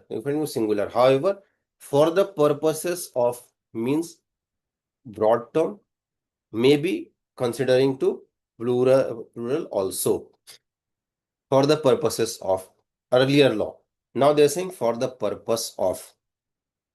But in the subsequent clauses, wherever it is mentioned that for the purposes of, they use this term as for the purposes of. You can see here, for the purposes of, in C, person who is not a person who is a non-resident, this. For the purposes of a business or profession carried on. Here also they are saying for the purposes of. So at one place you are saying for the purpose of, in place of for the purposes of. However, आप दूसरी जगह पे क्या बोल रहे हो? For the purposes of. इसका मतलब again this question will come. Is there any difference in these two terms? For the purposes of, for the purpose of. Why in one section different terminology has been used for the purposes of, for the purpose of, or in by referring for the purposes of आप कुछ दूसरा चीज को refer करना चाह रहे हैं? क्या ऐसा मीनिंग निकल के आ रहा है?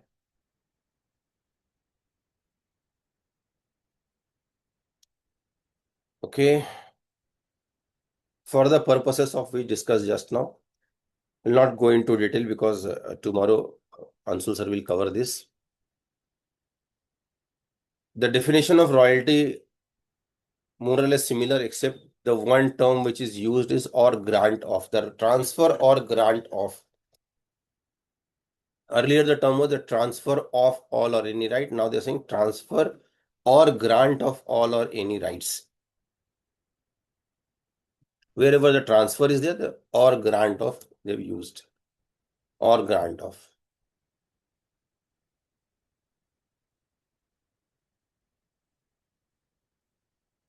In the case of fees for technical services, interesting changes are there. If you see, clause 7 in the old law, in the new law, clause 7A. Income by way of fees for technical services payable by the government or a person who is a resident, except where the fees are payable in respect of services utilized or business or profession carried on by such person outside India or for the purposes of making or earning any income, any source outside India. Here they are saying, number one, the government. Number two, the resident, except where it is payable in respect of services utilized for. Services utilized for. And then say, in the business or profession, on carried on by such resident outside India or making or earning any income. If you see the difference, services utilized in a business or profession carried on by such person outside India, up to here, clause A is okay. So 7A2, it is okay. Now in India, or for the purposes of making or earning any income, here they are saying utilized for making or earning. Is there any difference? For the purposes of making or earning, for making or earning, it may so happen that you are utilizing this service for the purpose of making or earning. It may so happen that not necessarily you are making or earning anything. Here it is saying purpose immaterial, making or earning any income. What is your purpose? Forget. If you are making or earning any income, then it is, and service utilized for making or earning any income out of this, then it is covered. Per earlier it was purposes of making or earning. So if you see purposes, when you put the purposes of making or earning, you can say that it is referring to the that the activity what you are carrying on, that is for the purpose of making or earning any income. Here they are saying purpose is not material. If you are earning service utilized for making or earning any income, it is covered.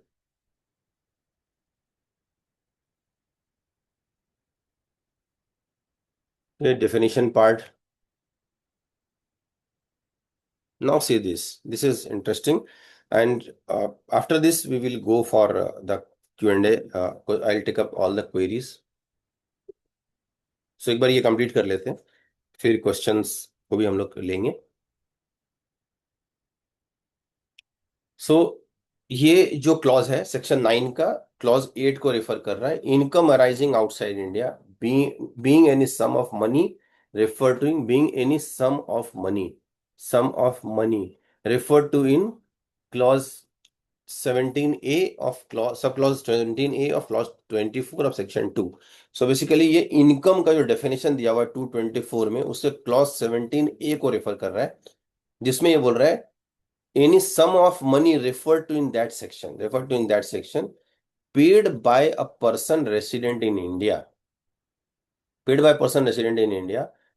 उसका date दिया गया on or after 5th of July 2019 to the non resident not being. फिर उसमें further amendment हुआ कि ये not ordinary resident को भी कवर करेगा. अभी वो डेट का जरूरत नहीं है, बिकॉज ऑफ कोर्स हम लोग 5 जुलाई 2019 के बाद आ चुके हैं. सो ये एक्ट अगर आप अमेंडमेंट कर रहे हैं तो 5 जुलाई 2000 बाद का ही चीज दिखेगा. इसका मतलब अगर किसी ने इसके पहले लिया है, इस 1/4/2025 के पहले लिया है और 5 जुलाई 2019 के बाद लिया है, तो आपको पुराना एक्ट को रेफर करना है. Now come to the second part. Income accruing or arising, ऊपर का पार्ट एकदम सिमिलर है. Income accruing or arising to a not again to a non resident. So A and B, यहाँ पे भी ए एंड बी है. To a non resident not being a company or a foreign company. Again B is to a person not ordinary. So again इधर you are not a resident और not ordinary resident, तो तभी cover करेगा ये इसको portion इसको बता रहा है. उसके बाद हम लोग थोड़ा रेफर करते हैं कि ये जो मीनिंग, ये सेक्शन लिखा हुआ है सेक्शन 224 अंडर ब्रैकेट 17A, इसका क्या मतलब हुआ. सो वो सेक्शन 17A में क्या बोला, any sum of money or value of property refer to in clause 10 of section 56(2). So वहां पे ये बोल रहा है कि अगर 56(2)(10) में जो भी आपका वैल्यू सम ऑफ मनी है या वैल्यू ऑफ प्रॉपर्टी है, सो अगर हम लोग 918 को रेफर करते हैं, it is talking about any sum of money, any sum of money. So ये इसका मतलब ये second part value of property को कवर नहीं कर रहा है. अब हम नया वाला सेक्शन देखते हैं. ये कहता है any sum of money or value of property refer to in section 92(2)(m). Same language, any sum of money or any value of property. अब आते हैं इस सेक्शन में क्या बोल रहा है. सो हम लोगों ने यहां पे देखा any sum of money referred to in this section. Now they are saying a sum referred to in this clause 249U, not saying money. इसका मतलब whether value of property भी कवर होगा, value of property भी cover होगा. To my mind, referring to this clause 8, answer is yes. Answer is yes. So क्या इस section का scope बड़ा कर दिया गया है? The answer is yes. तो अगर आप देखेंगे इसमें छोटा सा चेंज किया इन्होंने, एनी सम ऑफ मनी को हटा सम कर दिया, refer to in this section. And this section को जब मैं रेफर करता हूं, sum of money or value of property दोनों चीज को रेफर कर रहा है. पहले सम ऑफ मनी को रेफर किया गया था, सो वैल्यू ऑफ प्रॉपर्टी को बाहर रखा गया था. अभी चेंज हुआ, इसको बड़ा हो गया, कवरेज ज्यादा हो गया. सो थ्रू और फ्रॉम हम लोग वहां पे डिस्कस कर रहे थे. थ्रू और फ्रॉम, पहले इसके ऊपर एक्सप्लेनेशन 4 इंसर्ट हुआ, आई बिलीव 1961 समवेयर 567 उसके आसपास ये आया था वोडाफोन के जजमेंट का टाइम पे. Expression through shall mean and include shall always be deemed to have been meant and by means of or in consequence of or by reason of. अभी इन्होंने सेम रखा है, through shall mean and include by reason of, by in consequence of, by reason of. लेकिन issue ये है कि जब आप थ्रू को यूज कर रहे हो तो आप यूज कर रहे हो through or from any business. Through or from, वहां पे फ्रॉम डालने से क्या उसका मीनिंग चेंज हो रहा है, अगेन वो क्वेश्चन आएगा, अगेन इसके ऊपर फिर से डिस्कशन होगा. So thank you so much for your patient listening. We have around 20 minutes to take all the queries from the participants. Thank you so May I much sir. request? Thank you so much, ma'am. Thank you so much, sir. But before we proceed towards the Q&A session, मैं Mm-hmm. पहले कनिका शर्मा जी से request करूंगी कि एक बार हमें यहाँ अपना video on करें और कास 1 से 2 मिनट में कासा के बारे में बताएं और हमारी जो लाइफ मेंबरशिप है उसके लिए जितने भी हमारे पार्टिसिपेंट्स हैं उनको इंफॉर्मेशन दें। कनिका जी आप हैं? हाँ। हेलो, हाँ हाँ जी आशा जी, मैं अवेलेबल हूँ। हाँ हाँ। तो आपकी वीडियो नहीं आ रही बट। अब अवेलेबल है, अब विजिबल है।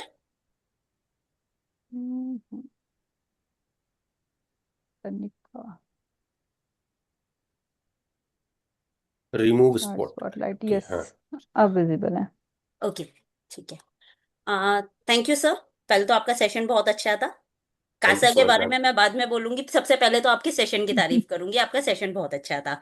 और अब आशा, सबसे पहले तो थैंक यू बोलूंगी तुम्हें कि मुझे ये मौका दिया है कि मैं इतनी लर्नेड ऑडियंस के सामने कासा के बारे में कुछ एक्सप्लेन कर सकूं। अभी भी अगर मैं बात करूं तो अप्रोक्स देयर आर 223 पार्टिसिपेंट्स। तो इतनी लर्नेड ऑडियंस और उसके उनके सामने बात करनी है एक ऐसी ऑर्गेनाइजेशन की जो पिछले 15 सालों से मेंबर्स की बेटरमेंट के लिए काम कर रही है। कासा की अगर मैं बात करूं तो कासा स्टार्ट हुई थी, एस्टैब्लिश करी थी हम लोगों ने 2010 में। 2010 में एस्टैब्लिश करी थी और इसके फाउंडर मेंबर है सीए सुमित गर्ग जी। जहां जितने लोग हैं मोस्टली सुमित गर्ग जी को पर्सनली जानते होंगे या उनके बारे में उन्होंने सुना होगा। 2010 में जब कासा एस्टैब्लिश करी गई थी तो एक बेसिक मोटो के साथ एस्टैब्लिश करी गई थी कि हम to work towards the betterment of CA members, कि हम सीए मेंबर्स के बेटरमेंट के ऊपर काम करेंगे। अब 2010 से हमने इसमें जो जो चीजें करी हैं उसको बस 1 मिनट में ब्रीफ कर देती हूँ। 2010 में हमने मेंबर्स के बेटरमेंट के बारे में जब बात करी तो सबसे पहले कहा मेंबर्स की नॉलेज के ऊपर काम करते हैं। रीजन क्यों? क्योंकि जब एज अ सीए हम क्वालिफाई करते हैं तो हमें कहते हैं कि सीए तो कर ली, अब रेगुलरली कैसे अपनी नॉलेज को अपडेट करें, और रेगुलरली उस नॉलेज को अपडेट करने के लिए कासा ने सबसे पहले स्टार्टिंग करी एजुकेशन पैटर्न से, कि हमने सेमिनार्स करने स्टार्ट करे। इस चीज को मैं बहुत गर्व से कहूंगी, बहुत फक्र से कहूंगी कि हमने 2010 से इस चीज को स्टार्ट करा। क्योंकि जब हम आज 2025 में बात करते हैं तो हम ये कहते हैं आजकल तो सभी वेबिनार कर रहे हैं, आजकल तो सभी कुछ यूट्यूब पे मिलता है। तो इसलिए इस बात को बहुत फक्र से कहती हूँ कि 2010 में इस थॉट के साथ स्टार्ट करा था। क्योंकि 2010 में 15 साल पीछे जाऊं तो सिर्फ स्टडी सर्कल्स होते थे जो नॉलेज के ऊपर काम करते थे। हमने आज से 15 साल पहले उस थॉट पे काम किया। एजुकेशन के बाद अब प्रेजेंट के टाइम पे बात करती हूँ। एजुकेशन के लिए हम सेमिनार्स करते हैं, वेबिनार्स करते हैं, नेटवर्किंग प्लेटफॉर्म्स प्रोवाइड करते हैं, सारी चीजें कासा प्रोवाइड करती है। अगर अब प्रेजेंट टाइम पे बात करूं, कासा ने अभी एक एग्जांपल देकर बात करती हूँ। जिस तरीके से रिप्रेजेंटेशंस जाती हैं, हम कहते हैं कि बार काउंसिल्स रिप्रेजेंटेशंस जाती हैं, एक वर्ड बोलूंगी, फाइट फॉर राइट। कि अगर हमारा राइट है कि हमें कोर्ट के सामने अपने राइट के लिए लड़ना चाहिए तो हमें फाइट फॉर राइट कि हम उसके लिए रिप्रेजेंटेशंस देते हैं। एक रीसेंट एग्जांपल था, इस बार टैक्स ऑडिट की डेट को लेके बहुत शोर मच रहा था क्योंकि डेट एक्सटेंड नहीं हो रही थी। तो कासा ने रिप्रेजेंटेशन दी, ये रिट फाइल करी सुप्रीम कोर्ट में, and I proudly say that कि all over India more than 33,000 members ने उस रिट को साइन करके दिया। यानी कि उन्होंने कहा कि हम आपके साथ हैं, हम सब परेशान हैं इस डेट एक्सटेंशन के ना आने की वजह से। और हमें इस बात की खुशी है कि इंस्टीट्यूट अगर कुछ करता है, करे, अच्छी बात है, बार काउंसिल्स करते हैं, अच्छी बात है, लेकिन अगर हम आपके साथ कनेक्टेड हैं तो आपने भी कहा कि हम भी आपके साथ जाके कोर्ट में खड़े होने के लिए तैयार है। रेट फाइल करते हैं, एजुकेशन पे काम करते हैं। एजुकेशन, रेट्स, इन सब के अलावा हमारी कुछ चीजें और हैं, क्योंकि एजुकेशन के अलावा भी लाइफ है, उसके बारे में बात कर लेती हूँ। हम लोग ईयरली बेसिस पे स्पोर्ट्स इवेंट्स करते हैं। जो लोग इस टाइम पे वेबिनार में हैं उनसे कहना चाहूंगी कि अगर आप स्पोर्ट्स में बैडमिंटन या क्रिकेट या किसी भी स्पोर्ट्स में पार्टिसिपेट करते हैं तो आप हमारे स्पोर्ट्स इवेंट्स में पार्टिसिपेट कर सकते हैं। उसके अलावा हम कुछ अपने out station trips, networking meets करते हैं। और अदर देन दैट, अगर आप में स्पीकर्स के एज अ यंग स्पीकर आपको एक प्लेटफॉर्म चाहिए, तो आप अपना प्रोफाइल हमारे साथ शेयर कर सकते हैं। हम कासा के वेबिनार्स में आपके इंटरेस्ट के टॉपिक के साथ, कि जिसके ऊपर आप बोलना पसंद करें, आपकी नॉलेज को आप डिलीवर करना पसंद करें, हम उसमें आपको एक प्लेटफॉर्म देना चाहते हैं, ताकि आप भी अपनी स्पीकिंग स्किल्स को एनहांस कर सकें और आप अपनी नॉलेज हमारे साथ शेयर करें और हमारी नॉलेज एनहांस हो सके। इन सारी चीजों के साथ अब मैं आपसे कहना चाहूंगी हमारी मेंबरशिप ड्राइव के बारे में। मैंने आपको ये बता दिया पिछले 15-16 साल में हमने कासा में क्या क्या चीजें करी हैं, हम क्या क्या कर रहे हैं।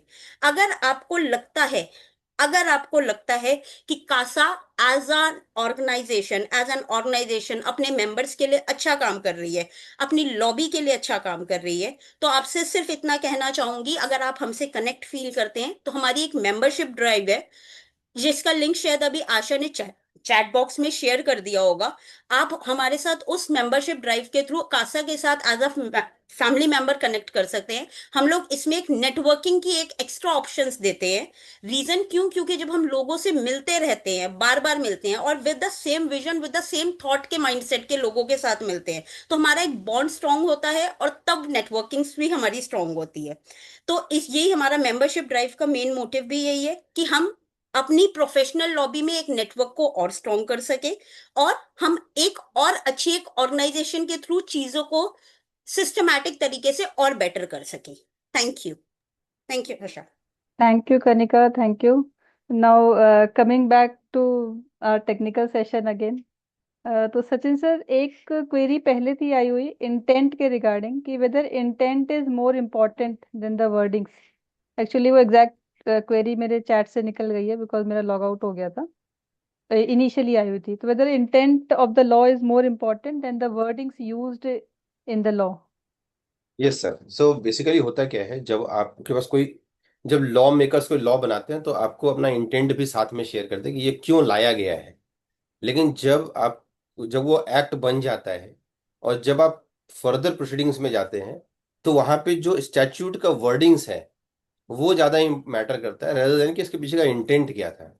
वो इंटेंट के लिए फिर आपको आगे वो हाई कोर्ट तक जाना होगा और उसके साथ में आपको प्रोड्यूस करना होगा कि क्या किस इंटेंट से लाया गया था।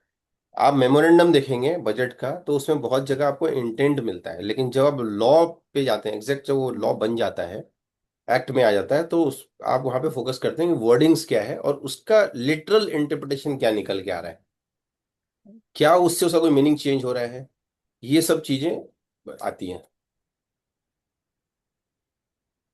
अनदर क्वेश्चन था, wording from capital asset situated India means rental income and previously rent was not taxable. Don't understand how from word making difference. How from word making difference. So if you refer, जो पहले का section था 9, section 9 के 1911 में उन्होंने बोला था, income shall be deemed to accrue in India it is through or from any business connection in India, through or from any income out source of income in India, through or from any asset in India. So जब हम लोग बात करते हैं rental income की, so rental income is through the asset in India. So already rental income भी उसमें covered था। Okay.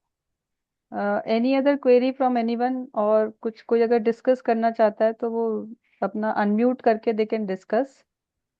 कोई अगर क्वेरी किसी की है तो, बिकॉज चैट बॉक्स की क्वेरी मैंने ले ली है सर, यही क्वेरी थी। एंड टिल द टाइम कोई क्वेरी आती है, एक चीज पे गाइड कीजिए। अब इनकम टैक्स एक्ट 2025 हमारा एप्लीकेबल हो गया ऑलमोस्ट। तो अगर किसी को टू स्टार्ट करना है, इसको कहाँ से पढ़ना स्टार्ट करें? कई बार होता है बोरिंग चैप्टर उठा लेते तो आगे पढ़ते ही नहीं उसे।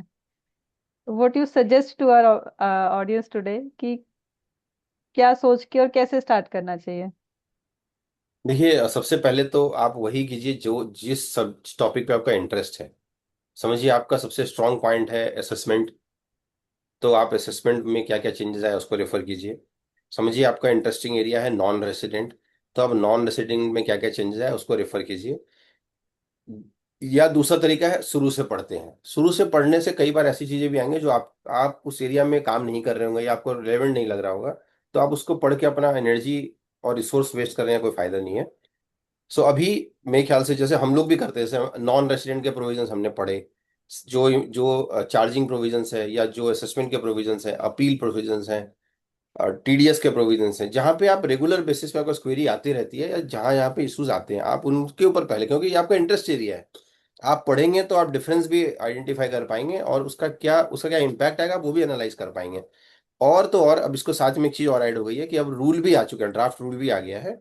सो जब आप पढ़ें तो ड्राफ्ट रूल को साथ में लेकर पढ़िए कि इसमें क्या चेंज हुआ, क्योंकि एक्ट में जो चेंज है सो है ही, रूल में इन्होंने बहुत सारे चेंजेस किए हैं। रूल में बहुत सारे चेंजेस किए राइट। हैं जिससे कि आपका हो सकता है कि जो आप अभी तक आप इंफॉर्मेशन क्लाइंट से ले रहे थे किसी पर्टिकुलर चीज के लिए, वो उसी फॉर्म को भरने के लिए आपको अब ज्यादा इंफॉर्मेशन लेना पड़ेगा क्लाइंट से। ओके, लाइक 3CD वगैरह हो गया हमारा, हाँ, वो 3CA एक्स और थ्री एच सी है। बी वो एक ही फॉर्म हो गया, अब दो अलग अलग फॉर्म नहीं है। Three C okay. E B हाँ, अब आपके लिए इजी हो गया।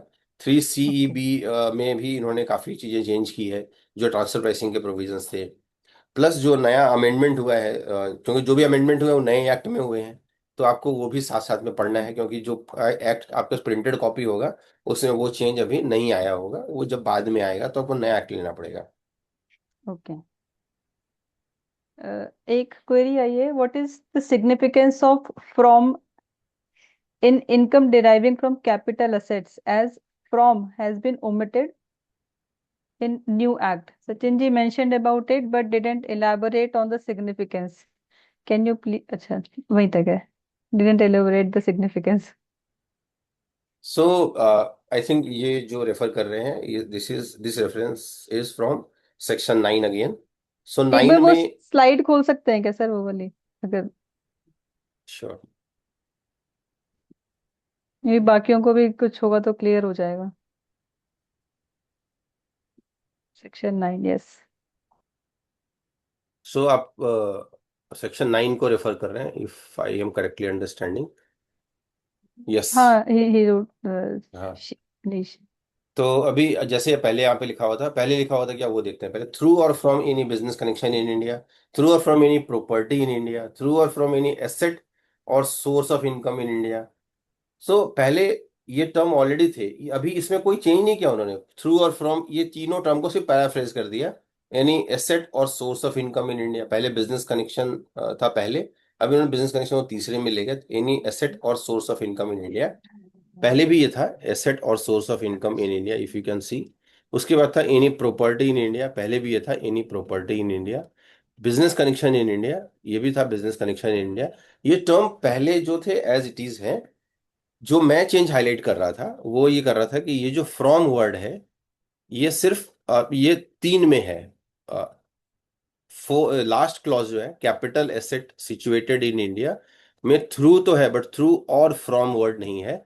लेकिन अगर मैं इन चारों को साथ में पढ़ता हूं इन रेफरेंस टू दिस, तो थ्रू और फ्रॉम मुझे हर बार पढ़ना पड़ेगा, through or from the transfer of capital asset situated in India. इसलिए क्या इसका मीनिंग चेंज हो रहा है? यस, इसका मीनिंग चेंज हो रहा है इससे। किस किस तरह का सिचुएशन आएगा अभी? अ, समझिए कि कोई बाहर एजेंट बैठा हुआ है जो प्रॉपर्टी डीलिंग में आपको हेल्प करता है, whether he is earning income from the transfer of capital asset situated in India. इसका मैं लिटरली इंटरप्रेट करूंगा, बोलेगा yes, because you are earning income through the transfer from the transfer of capital asset. ये जो transfer हुआ उससे आपको income हुआ। थ्रू मीन्स कहीं पे ये आता है capital asset. Capital asset always referring to capital gain section, capital asset का डेफिनेशन भी दिया हुआ एक्ट में। हम लोग उसको उस कंटेक्स्ट में देखते हैं हमेशा, बट थ्रू के साथ फ्रॉम को ऐड करने से क्या इसका मीनिंग चेंज होता है? यस, इसका मीनिंग चेंज होगा। और अगर आपने देखा होगा आगे के क्लॉजेज में फ्रॉम को थ्रू को इन्होंने फिर से एक्सप्लेन किया था एक्सप्लेनेशन 4 में जाके, क्या उससे भी कुछ फर्क पड़ेगा? तो यस, उससे भी फर्क आएगा, क्योंकि अगर आप देखेंगे यहाँ पे through, through shall mean and always mean, तो थ्रू को तो उन्होंने वैसे ही रखा, बट थ्रू के साथ जो फ्रॉम को ऐड कर दिया लास्ट वाले क्लॉज में, उसका इम्पैक्ट क्या आएगा वो यहाँ पे इसको डिस्कस नहीं किया, जबकि इसका इम्पैक्ट आएगा। ठीक है मैम। जी सर, इसमें एक क्वेरी अभी और आई है। अरुण जी वांट्स टू से, नहीं पहले अभिलाषा सिंह का ले लेते हैं। She is saying can you give any example for the same. दिया ना वही एजेंट वाली बात, बहुत सारा सिचुएशन हो सकता है। यस, सो एग्जांपल ऑलरेडी हाँ। Discuss. Then Arun ji wants to say कि we are doing business in India and therefore we are bound to follow the Income Tax Act and therefore word binding is to be written mandatory in the act. नहीं sir, I totally agree with your point. So अगर किसी law में या किसी section में इसे ये लिखा हुआ है कि जो भी आप बाद में नोटिफिकेशन लेके आएंगे या कोई क्लैरिफिकेशन लेकर आएंगे, सर्कुलर लेकर आएंगे, वो बाइंडिंग होगा डिपार्टमेंट के ऊपर भी और एसएससी के ऊपर। क्लियरली आपने प्रीवियस लॉ में बोला है, प्रीवियस एक्ट में बोला है। तो क्या इस बार में तो अगर अगर ये ऑलरेडी प्रिज्यूम्ड था तो मुझे प्रीवियस लॉ में भी आपको ये बोलने की जरूरत नहीं थी, वो तो है ही। लेकिन आपने बोला है, इसका मतलब there must be some intent. अगर वो इंटेंट है तो इस बार आपने उसको क्यों हटा दिया? क्या आप ये बोलना चाहते हैं कि it is not non binding, और आप ये कहना चाह रहे हैं कि वो तो है ही बाइंडिंग, तो बोलने की क्या जरूरत है? बट लॉ में इंपॉर्टेंट चीज ये है, जो बोला है हम वो पढ़ेंगे, जो नहीं बोला है उसको मैं बोरो नहीं कर सकता। वो नहीं बोला तो नहीं बोला। इट मीन्स कि ये सारे पॉइंट्स तो आप फ्यूचर लिटिगेशन को बढ़ा सकते हैं इन्हीं पॉइंट्स हाँ पे। बिल्कुल। तो जो कह रहे हैं कि हम लिटिगेशन कम करना चाहते हैं वो बट हम नहीं चाहते वर्डिक्स ना। वर्डिक्स कम करके बढ़ेंगी वो। हम लोग नहीं चाहते कि लिटिगेशन कम हो। हम तो चाहते हैं लिटिगेशन में जाएं। Right. In case anyone have any other question, or otherwise we will proceed for the closure of meeting.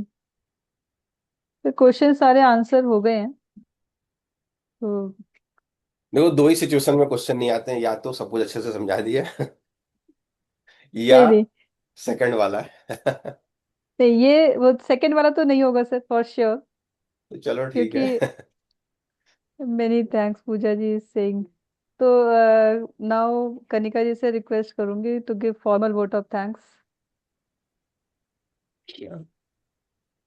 Thank you Asha, दोबारा मुझे मौका देने के लिए कि मैं दोबारा सर की तारीफ में कुछ कह सकूं। सबसे पहले सर को थैंक यू बोलना चाहूंगी कि सर ने सेशन को बहुत इंटरेस्टिंगली लिया है, एक तरफ पुराना एक्ट रखकर और एक तरफ नया एक्ट रखकर। क्योंकि जब हम चीजों को पढ़ते हैं तो हमें लगता है पिछले वाले में भी तो यही लिखा था, पिछले वाले में भी तो यही लिखा था। तो ये बताने के लिए कि नहीं, पिछले वाले में ये लिखा था और इस वाले में ये लिखा है कि वर्ड्स में चेंजेस है, और उन वर्ड्स के मीनिंग में कहाँ कहाँ चेंजेस हैं उनको भी एक्सप्लेन करने के लिए। सर की तारीफ में प्रोफाइल बहुत बड़ा होता है, लेकिन मैं तारीफ में सर लास्ट में एक ही लाइन कहना चाहूंगी। कुछ स्पीकर वो होते हैं जिनकी नॉलेज अच्छी होती है, कुछ स्पीकर वो होते हैं जो नॉलेज डिलीवर अच्छी कर ले, जो डिलीवरी अच्छी होती है, डिलीवर अच्छा करते हैं। आपके लिए मैं कहूंगी आप उन स्पीकर्स में से हो जिनकी नॉलेज भी अच्छी है और वो उस अच्छी नॉलेज को हमारे साथ अच्छे तरीके से डिलीवर भी करते हैं ताकि हम उसे समझ सके। तो थैंक थैंक यू यू, सो आपने मच। बहुत इंटरेस्टिंग सेशन लिया जिससे हम लोग इस चीज को कनेक्ट कर पाए। और थैंक यू बोलना चाहूंगी साथ में आशा मैडम का भी एक थैंक यू बनता है, क्योंकि यहाँ जितने मेंबर्स की क्वेरीज होती हैं उसको प्रॉपरली आपके साथ डिस्कस करती हैं और प्रॉपरली समझती हैं। और मेंबर्स का सबसे पहले थैंक यू बोलना चाहूंगी कि जो 2 घंटे के हमारे वेबिनार में हमारे साथ कंटिन्यूअसली एक्टिव रहते हैं, चाहे चैट बॉक्स के थ्रू हमसे क्वेरीज पूछते हैं और हम उनको डिस्कस करते हैं। क्योंकि कोई भी सेशन अच्छा तभी होता है जब उसमें बाद में मेंबर्स की इन्वॉल्वमेंट होती है। ये साइलेंट सेमिनार नहीं होता, ये साइलेंट वेबिनार नहीं होता। तो मेंबर्स के लिए भी बहुत थैंक यू है। And sir thank you so much. Thank you so much. Thank you. कल का thank you session ma'am. Tomorrow हमारे साथ अंशुल सिंगल जी होंगे ऑन प्लेस बिजनेस कनेक्शन। काफी business business important and connection. Connection है। यस। वाइड कंसेप्ट यस, है। Business connection. तो do join us tomorrow also. Thank you everyone. Thank you thank you. Sir. Thank you. Thank you thank thank you. Kanika. You. Thank you.